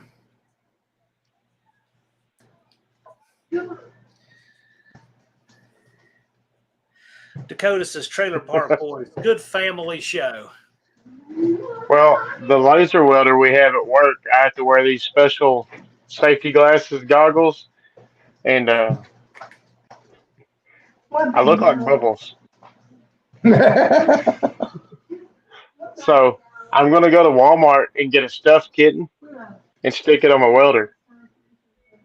Because I have they put my picture up today and I looked at it and I said, man, I didn't realize how close it was, the resemblance. So I quoted Trailer Park Boys on that work. Well, Danny Boyd he's telling us how his hustle works. He starts rearranging the dumpster before he throws anything in so that he can get it to equal ordnance with all of his stuff in there. It's kind of like courteous dumpster mooching. Oh, there we go. Okay. Nice. Hey, I'm going to run and make some dinner real quick. If you guys are still on, I'll be back, okay? All right, Eric. Yeah, appreciate you guys. I'll be back in a little bit. Yeah. Cool. Thanks for joining us. Yeah, I keep meaning to catch his show, and I either forget about it or I get busy. Dean says they'll get it exhumed in 2043. Well, speaking of that, I had see if I can find that picture. So one thing I've been doing all week, or did for several days, it actually took me a few days to do this. Oh, I hope I can find it. So there's a hole that somebody thought it would be smart to just fill full of building debris on this property. Hey. I've been digging out. You got 5 minutes before I make found the bottom. You understand? Found the bottom this yesterday.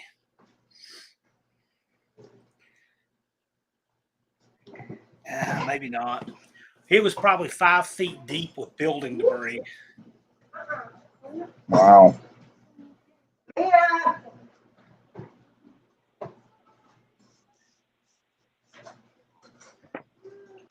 I think winter has arrived in our area, right. Travis. It has. It's getting cold out. I'm really glad that I'll be inside tomorrow. Dakota's the a Aspens, dumpster diver. the Aspens going on jack stands this weekend, one way or another. One-eyed Because I need cat. to look. He's saying most people don't know how to pack a dumpster. I bet Dom packs a dumpster so tight the truck can't pick it up. I can think that. We got a big dumpster for the trash for everyone around here. There's about 25 or 30 of us all together. And we don't have a or a garbage truck that runs. Well, I say that. You put one can out, but when you got 4 kids, one can lasts about a day. I got a scar on this finger from working on a grill in my grandmother's car. And the reason the grill got broken is because she pulled up into her apartment complex while the truck was picking up the dumpster and decided to park right behind it, wait for the truck to set the dumpster down to put her trash in it. Well, while she goes to put her trash in the dumpster, the truck just backs into her car. She had no idea she was back there. Dang. Yeah. Man, I did that whole job. I replaced the hood, the grill, a headlight, a radiator. The hood was the same color as the car with the same, they had a little bit of peeling and clear coat, but the patina of the hood was a perfect match for the top of the car. Perfect match. You couldn't tell it was off a different car. And the radiator was leaking in it anyway. And I found one at the junkyard that the radiator was new when it went in the yard. So apparently the car was one of those got 99 problems, overheating, blew head gasket, but they put a radiator on it on the way to the yard, right? So the radiator probably didn't have 100 miles on it, and I took out of that one. And I changed the oil in it for $206. Right. Now, obviously, this was a long time ago. This was 20-something years ago. But that was, did all that for $206. No, my Aunt Nancy's in here. She remembers this sort of says that your finger was hanging off bleeding. She wanted to give you a Band-Aid. No, that's not what happened. I said, hey, I need to go get some stitches. I said, I'll be back to finish this another day. And she wanted me to look at some photos. It didn't even really register with her that, I can see the bone in my finger over here. I've had some cuts that probably should have had stitches, but I didn't do it. I just took electrical tape. Yeah, well, this Which when you're out in a farm and stuff, you just grab electrical tape and paper towels and go about it. Well, it depends what you get. I mean, you don't want to keep your finger. You don't want to get infected and lose a finger. But the stitches I've gotten done here are pretty good. The ones I've gotten done in Bluefield, you can see them because they were done terribly. Yeah, we were past the point of a Band-Aid on that one. It wasn't good. I've only had stitches one time in my life. Somehow. Stitches in this finger in 2 places, and this one I did, and this one was a tape up. My leg was a tape up. It should have had stitches. It was bad.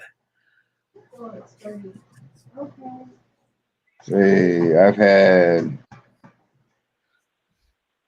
68 stitches multiple times. Doctor did that. That's counting them up. He just sewed the tip of my finger down so tight that it's misshapen. So I got a club-shaped finger on there. But I'm like, what'd you expect if you tie it like? It's like he's tied it like it's a ratchet strap holding a load of logs down. It's a fingertip. He should have done something less, whatever. I know when I filleted my thumb open and they put those 2 stitches in, I could have killed that doctor. That was some serious pain.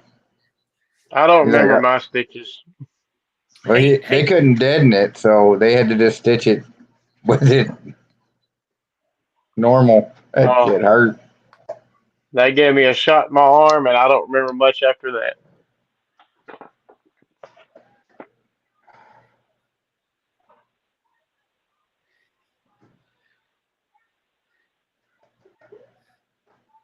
What's Dan talking about? I just got something about a sawed-off shotgun. Yeah. Is Dan from Memphis or Arkansas? Well, the thing is, Dan, if you go and buy one of those, what do they call them? I got one of them. Maybe a Winchester, a little short firearms, 12 gauge pump, but they're firearms, so they're not actually a shotgun, so you can't get in trouble for them. What is that thing called? I call it a boomstick. Shotgun pistol. Well, basically, that's all it is. That's basically all it is. Like a Shockwave. judge? No, it's a shockwave. Oh, okay. No, so that thing, it doesn't. It fits in a gray area by not having a shoulder stock. It has a hand brace. So, yeah. So Danny Boyd says, "Wait, a shotgun isn't a firearm." The ATF has a very convoluted set of rules to follow. The ATF is in a period of extreme overreach right now, by the way. They don't have authority to do a lot of stuff they're doing. And Dakota, I wouldn't even joke about a barrel length on a shotgun. You know, Randy Weaver got his wife killed, got his I think he got his son killed, all over some cooked up stuff about short shotguns. So it's no laughing matter. I mean, a lot of people got killed over that.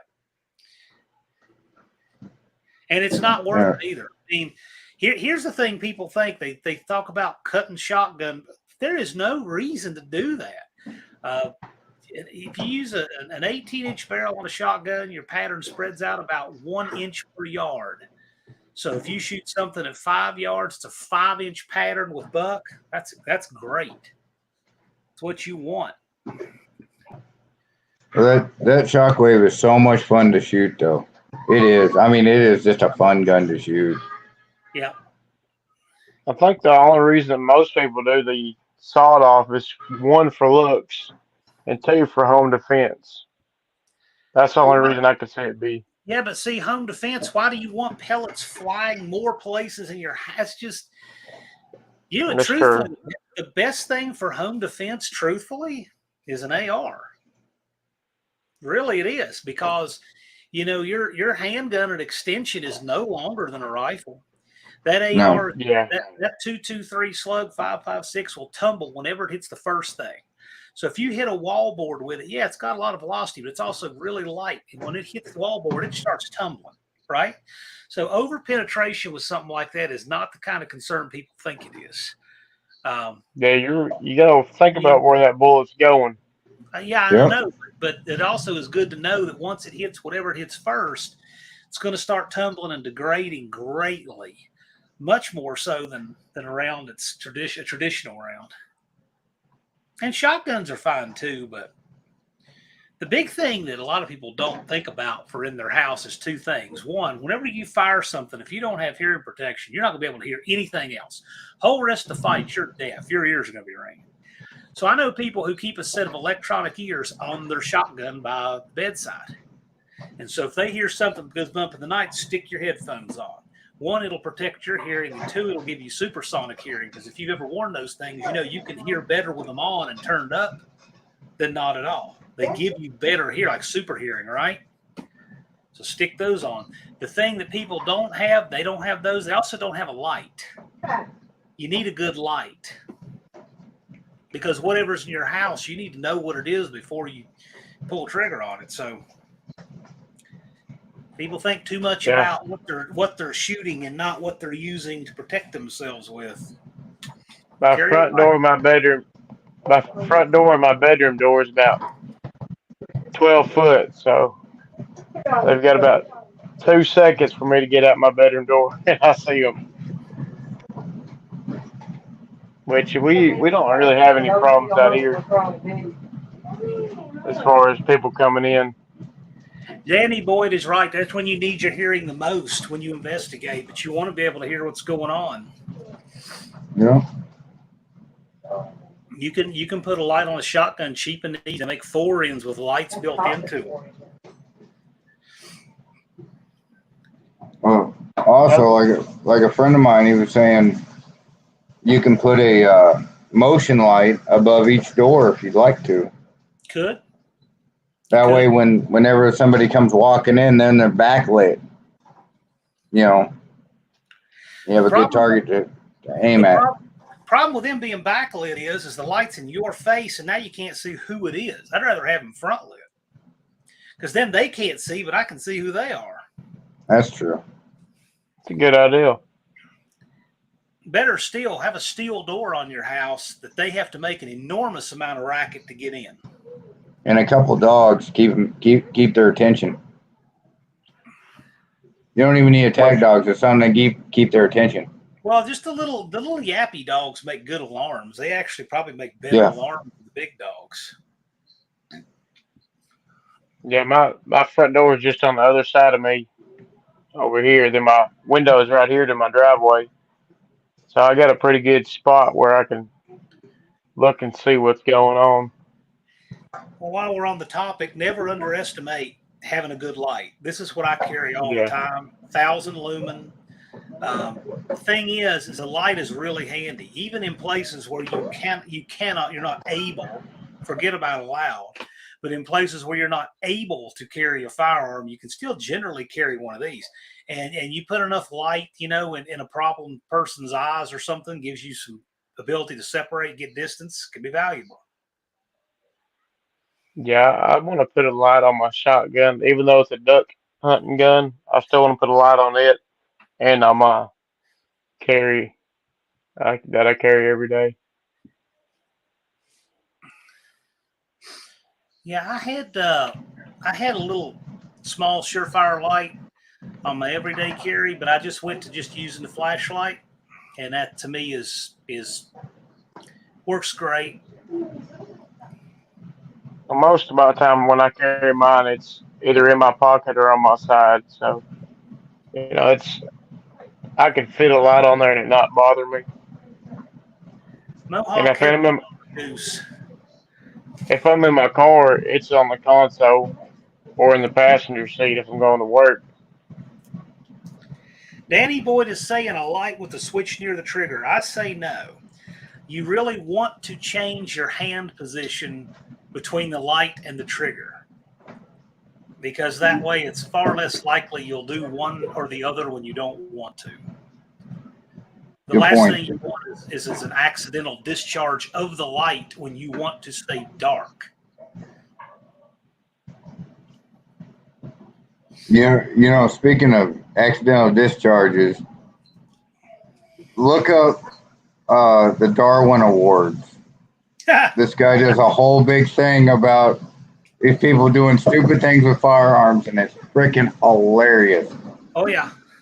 I stumbled upon it a week or so ago. Darwin Awards are awesome.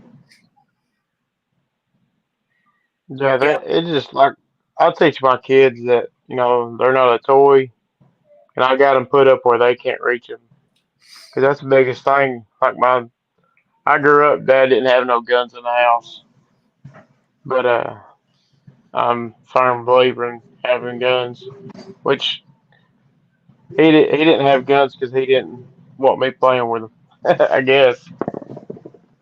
But I've got one out there, one over there, two over there, some out there. Danny Boyd says you shouldn't casually mess around with guns, which is correct. Complacency is the number one thing that I find that causes people to have unintended discharges with guns is complacency. They get complacent in how they handle them. Right.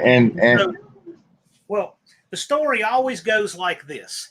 They torch off around in their dining room, and the whole family's ears ringing and people asking what was that and all of this. The story always starts, well, I was cleaning it, and you know what? That's got to be the worst cover story ever. I was cleaning it, and no, they were screwing around with it, and they pressed the trigger to try to take it apart, and it fired. That's what happened. Or they were squeezing the trigger and trying to run the slide because they're used to gripping with all five, and they fired a round off. Well, my favorite one is always the story starts. Well, he had the gun out and he was playing with it. Yeah, well, that's at least honest. And it's just like, oh, that is not a toy. I worked a gun rights booth at a gun show for years. And one of my favorite people I had stop by, this was in Bluefield, West Virginia, was a judge. And he was a judge for several counties in southern West Virginia. He's got to be retired now because this is a long time ago when he was old then. But this guy was telling me, just laughing about all of the NDs he's had in his house. He was talking about one, he accidentally shot his bathtub. It was a porcelain tub. And another, he shot something else. I don't know, it was a lamp or something. Oh, and he nicked the tip of his finger. One of them, he had the tip of his finger up over the edge of the muzzle, and he had a pretty good little burn mark across the top. Because it hadn't happened that long ago, maybe a month ago. He still had a mark on the end of his finger. He's just laughing about it. I'm thinking, so do you really laugh that much when somebody comes into your court when they get charged for reckless charge? When they've done the same thing you just laughed at doing twice to me? Yeah, I don't know how people cleaning their gun, how they shoot around. Because the first thing I do is pull the magazine out and clear the chamber before I even think about cleaning it. Well, here's how one happens a lot. It's how people think about things, okay? So when you don't have good training, people just operate without training, and they just create all these bad habits. When you open the chamber, what are you looking for? Looking for a round. No, you're not. What are you looking for? You're looking for an empty chamber. Oh, okay. I see what you're going. Where are you going? I'm telling you, this has happened. I've seen it happen. When people get complacent, they're looking for brass, looking for brass. Open it up. I see brass. Boom! They can't even stop themselves from pressing the trigger on around because they're looking for brass, and they see it in their mind. They hit check mark, and before they can stop themselves, they pull the trigger on it. That happens. If you're looking for an empty chamber, when you're going through there, I'm looking for I don't see an empty chamber. Your mind will stop, and you'll have that pause because you didn't see what you were looking for. I'm looking for an empty chamber. Believe it or not, that stuff really goes a long way to building your habits. But well, see, like I usually with an automatic, I'll pull it back with the clip out and see if I can see all the way through the gun. If I can see all the way down through it, I'm good. I rack the slide open, lock it. I stick my pinky in. I look and I put my pinky on the empty chamber so that I've verified it visually and tactile, because that works in daylight and it works in darkness. That's a good idea. I'll start doing that, John. And the only time I press and pressing the trigger is part of the shooting process. It is not part of the clearing process. Nope. I've seen more people develop the worst habits with that ever. Clearing barrels are dangerous, dumb ideas. All I do is train in the martial lifestyle. That's what my classes are all about. We get rid of all that other dangerous stuff. But anyway, that's a whole other topic. Well, you know, it always unnerves me when I hand somebody a weapon, you know, after I've already cleared it, hand it to them, and then they just start looking at it. Yeah. Somebody hands me a cleared weapon, I clear it again. I don't trust anybody. No. I can tell how much training and experience somebody has by how they handle a gun, how they pick it up off the table. Yeah, Pure Pontiac Garage says the new generation is stupid when it comes to guns. They think it's funny pointing it at each other. Well, they better not point it at me because I don't think it's funny. No, if you point one at me, you might as well pull the trigger, because I'm a pull mine. I don't play with that. I was always concerned that I would have somebody. I used to do mortgage inspections for banks. One of the biggest ones I would get was Wells Fargo. And we had to go and verify basically that the house was being lived in or being cared for. They had utilities on. It was dried in, that kind of thing, right? Because these were delinquent mortgages mostly. And I always was concerned about that because, you know, if you go up, especially up in some holler or something, and you're taking a picture of somebody's house and leaving, and you're not allowed to contact them, that's just not good, right? I was always concerned that somebody might want to come out and confront me and be stupid. And I should not have to risk my life waiting to see how serious they are, dragging a shotgun out to show me whatever it is. I shouldn't have to risk myself to do that. I don't do those anymore. Never came to that, but I'm glad. Did have a guy chase me down the road one time. Had some angry woman come out once. Had some guy steal my paperwork once. But I never had anybody do anything to risk themselves. That's why I never could be a repo guy. Yeah,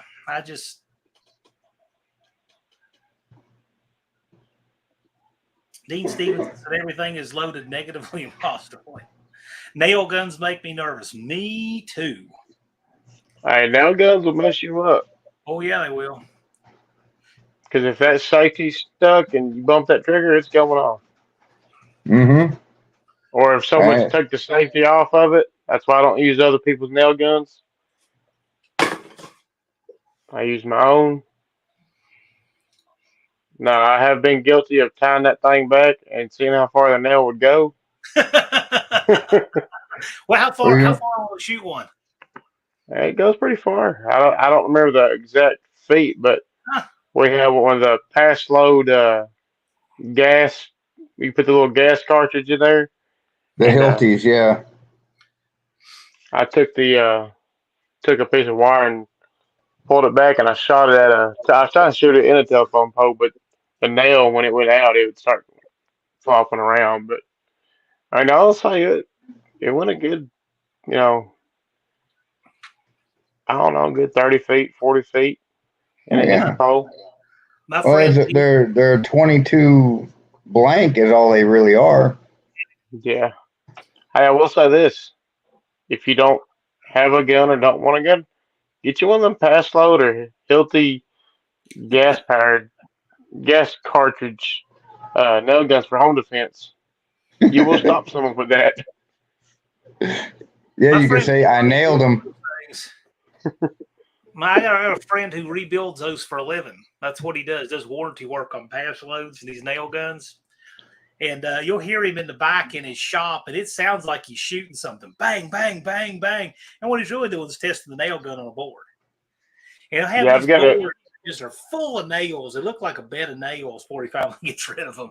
Wow. I've got a short on my page where I was using a pass load that someone we worked with on the farm had one, and I built the deck with it.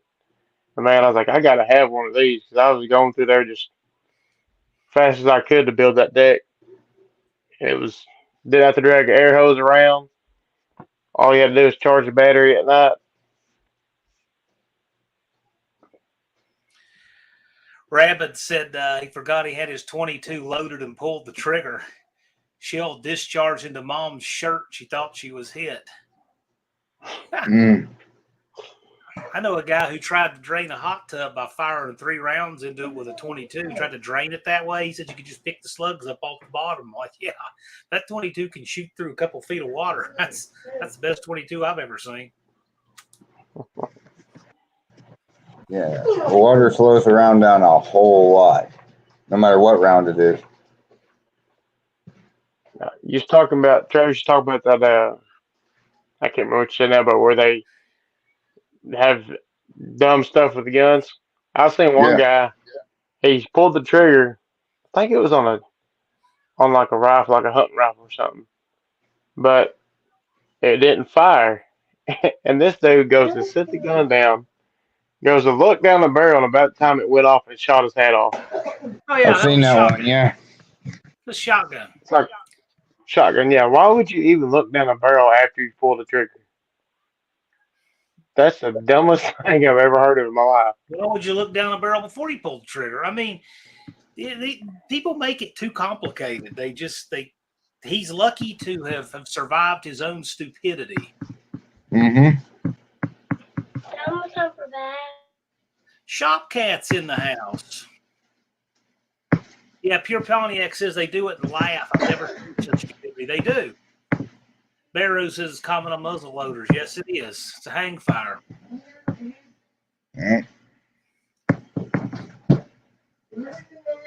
Speaking of fox body floor, so I was asked to go to court for a guy one time testifying in a case where he had a reckless handling charge, and he was driving on a back road in his Mustang, and he had a Beretta 92 crammed in between the seat and the console, and he would carry this thing in the car with a loaded magazine and an empty chamber. Well, what he didn't realize was when he stuffed the pistol between his seat and the console, it pushed the slide back. So then he goes to adjust his seatbelt or something. This is what he's telling me. He takes it out, grips it with all five because, obviously it takes some training and some practice to keep this finger dedicated to the trigger and these to grip and the thumb out of the way. So he grips it with all five, torches around through his leg, through the floor of the Mustang, out onto the road.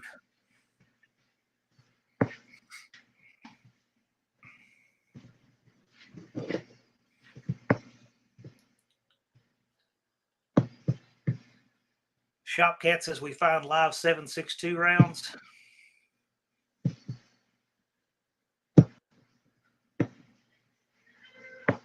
One guy put a round in his ear and danced around and got fired for it. Someone said so lucky it didn't go off. Well, it's not going to go off that way, but you don't want to put something that's got lead residue in your ear. That's not good for you.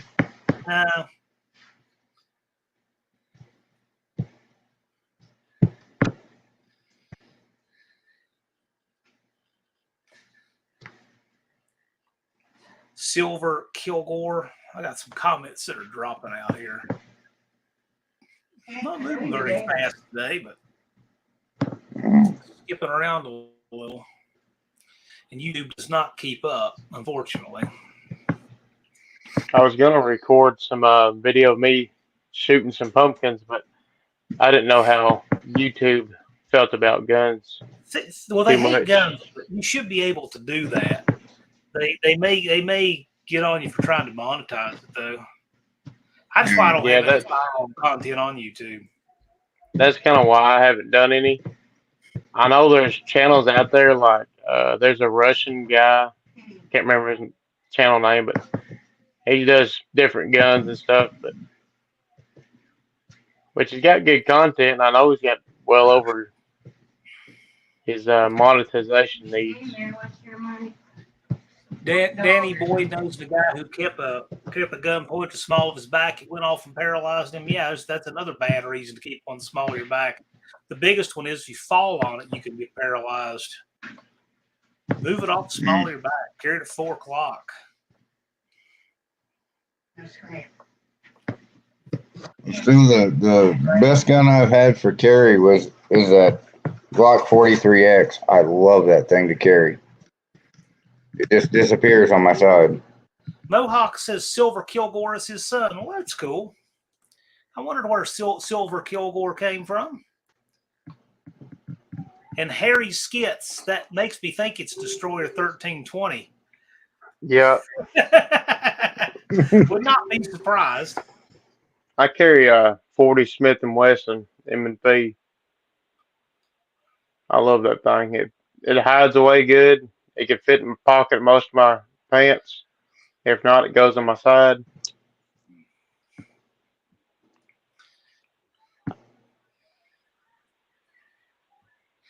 BNR says U.S. Marines and Navy SEALs, Airborne, etc. in my group. What group?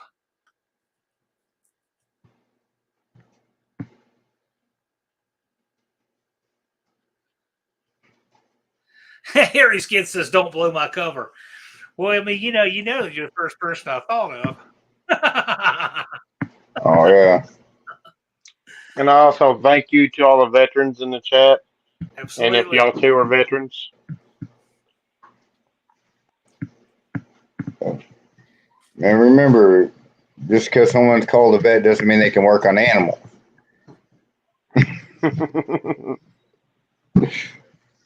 That is true.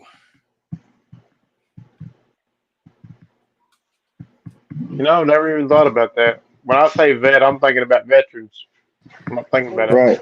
Well, Well, so somebody come in the control room today and said, "Well, thanks to all the vets, thank you for all the vets." I was like, "Yeah, but I can't work on animals." And they stopped and thought about it for a second. Went, "Oh."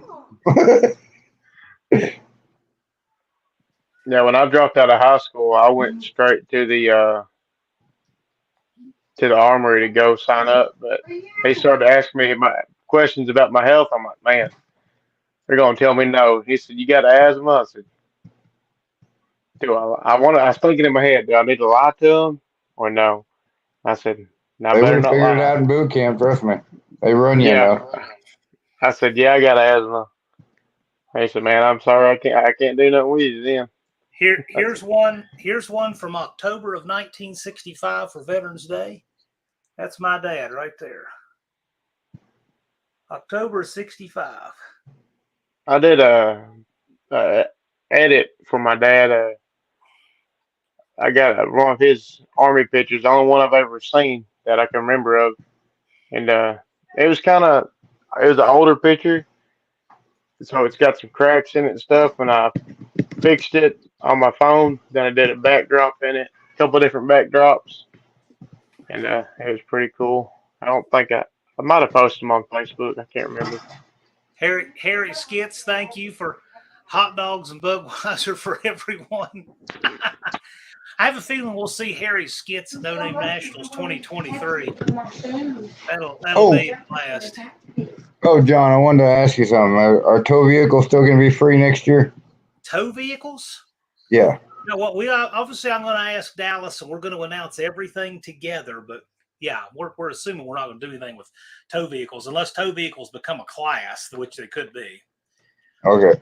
Danny Boyd's asking if Dad went to Vietnam. Yes, he did. He was infantry in Vietnam on the ground for a year. Wow. My dad was in Vietnam too. 4 bronze battle stars. Definitely did not get the prime choice of assignments there. Well, my dad I call him kind of lucky because he went in 63 and got out in 67 and was in the Navy. So he kind of missed the big part of it. Dad was in there he got out 6 months before the Tet Offensive. Wow. 2 years before. That was some heavy fighting. Mm-hmm. All I know is my dad was private first class, and he dealt with the big ground guns. He never really talked about it. And when my sister passed away last year, he told me that at one point in time that they pulled him to another assignment and pretty much said, if you get the signal, you need to launch these. I'm like, 29 years of my life, and you're just not telling me this? But Dad always told me, don't ask, don't tell. Here's another one that would have been 65. Him with his folks. Yeah. And the old folks there on the right, it's their house that I'm fixing up now. Oh, okay. But anyway, for Veterans Day, I thought that'd be some good photos.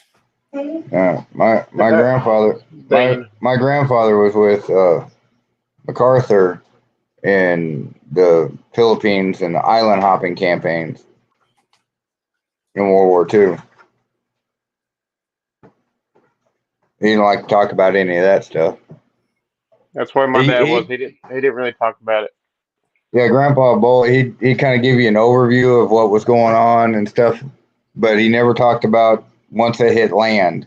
And he talked about being on the ships and stuff like that, but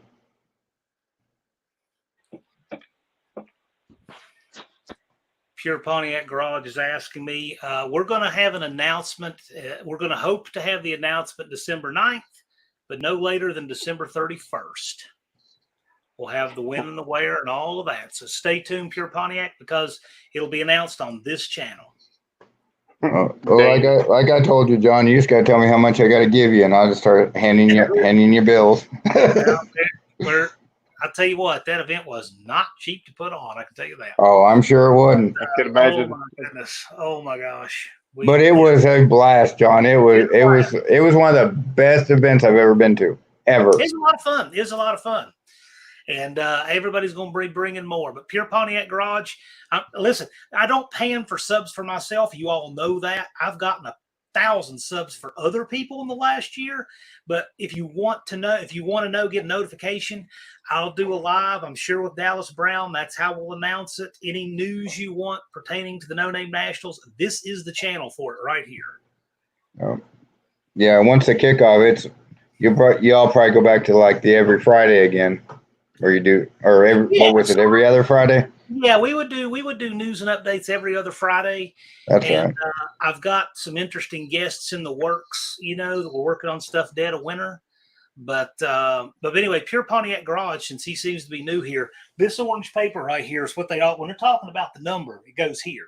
This orange paper will get a number when we have a date. When you see a number appear on this orange paper, it means there's a date, and that's how many days you have until the No Name Nationals.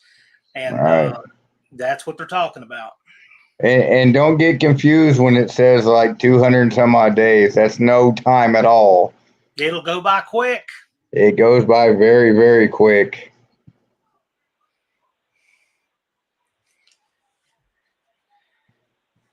Yeah, I will say I started racing when I was 11. And I turned 30 in December. But that was probably the most fun I've had. And I didn't even get to race. I didn't have nothing there, but that was probably one of the most fun times at the track that I've had in a very long time. But you know what? The thing is that if everybody has this as a common goal and they throw in to get toward it, look how much progress it makes on all of your projects and all of your time frames. And you get to do something different every year, and you have your peers you're doing it with. It causes people to kind of move their ideas and their projects to the forefront. And I think that's what people wind up liking about it. It causes people to move projects to forefront that maybe they haven't touched in 10 years, and now they're happening because they know that all of their fellow content creators and friends from YouTube and the people they make the content for will all be there in that day and that time. And it pushes people in a good way, but it's because you got all your friends joining in it with you. That's what makes it fun. It's just like I got to watch all kinds of content that Travis was doing, and I'm sure he'll have a bunch more leading up to 2023. Yeah. And what I really liked about it so much was that we didn't have any like car show snobs that were worried about a car having the right dot here and the right line, and not the least. I mean, everybody was just like, yeah, this is your idea and your creation. I love it.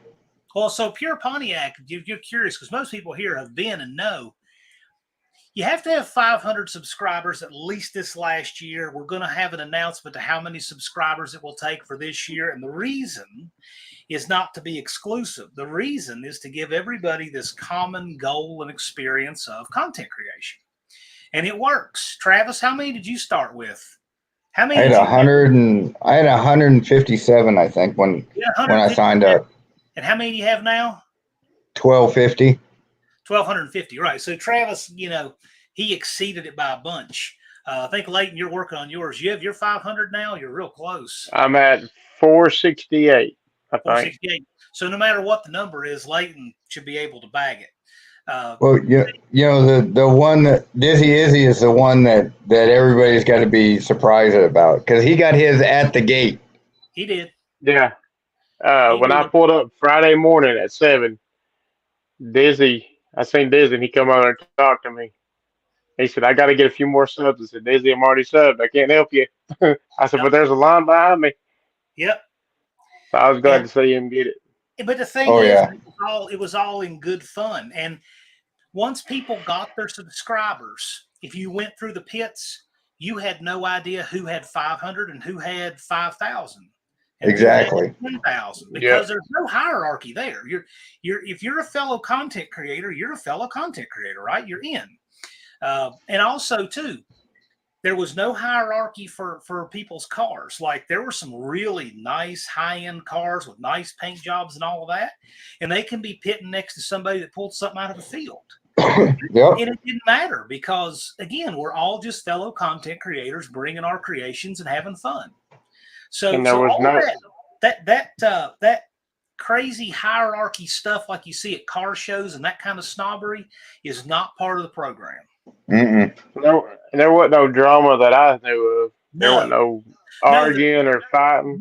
No. There was a little bit of that, but that was contained to people on YouTube who didn't even go. All the people who showed up and went and participated were all great and cool as could be. And that's what the only drama we had was things breaking and oiling the track. That was fun. I know that Square Body Stuff twisted a drive shaft in half, put it back together in the pits, and made the burnout competition. Perpetual Projects broke 2 drive shafts and a transmission. So there was a little bit of fun drama, and I'll tell you, it's much better than reality TV because it's actual reality. Yes. Yeah. What's funny is the welders cost more than the truck that was hauling them. The point is that there's, I mean, it's all about the content creators and you know, coming out, getting to meet and meet each other in person because a lot of them haven't. And we all, of course, love cars, so it only makes sense to have an event for cars and add a track, and that's what we did. But that's what it's all about. Yeah, and I'm glad Big Block 402. I'm glad he was telling me about it, and I'm glad I, pulled the trigger on going. Well, I'm gonna try it out. See if I can do it. Oh yeah, because I met a ton of people, tons of people through YouTube, and when I got to No Name, like Travis here, I mean, he's 30, 40 minutes from the house, so he's a local guy, which is cool to find someone local. Yep. But guys, I'm gonna have to get off here because I got to get up at 4 o'clock in the morning. So yeah, we've also blown past our time too, just hanging out and chatting about stuff. So we'll go ahead and get wrapped up. I saw several of my mods floating in here today. Handy Joe, Blake, Buff, Ari, Buzz. I saw you guys sliding around in modding occasionally here and there. I want to thank all of you guys. I've got some cool guests coming up here real soon. I didn't schedule any right now because I've got so much stuff going on between now and Thanksgiving and with PRI and then all of that. But a lot of you guys just wanted to come in here and hang out. We try to interact with the chat as much as we can. We appreciate you. We hope you come back. And more to come. And anyway, the Destroyer was here. Thank him for being on. I want to thank Travis. I want to thank Layton and all of you guys. And I'm out. We'll see you guys next week.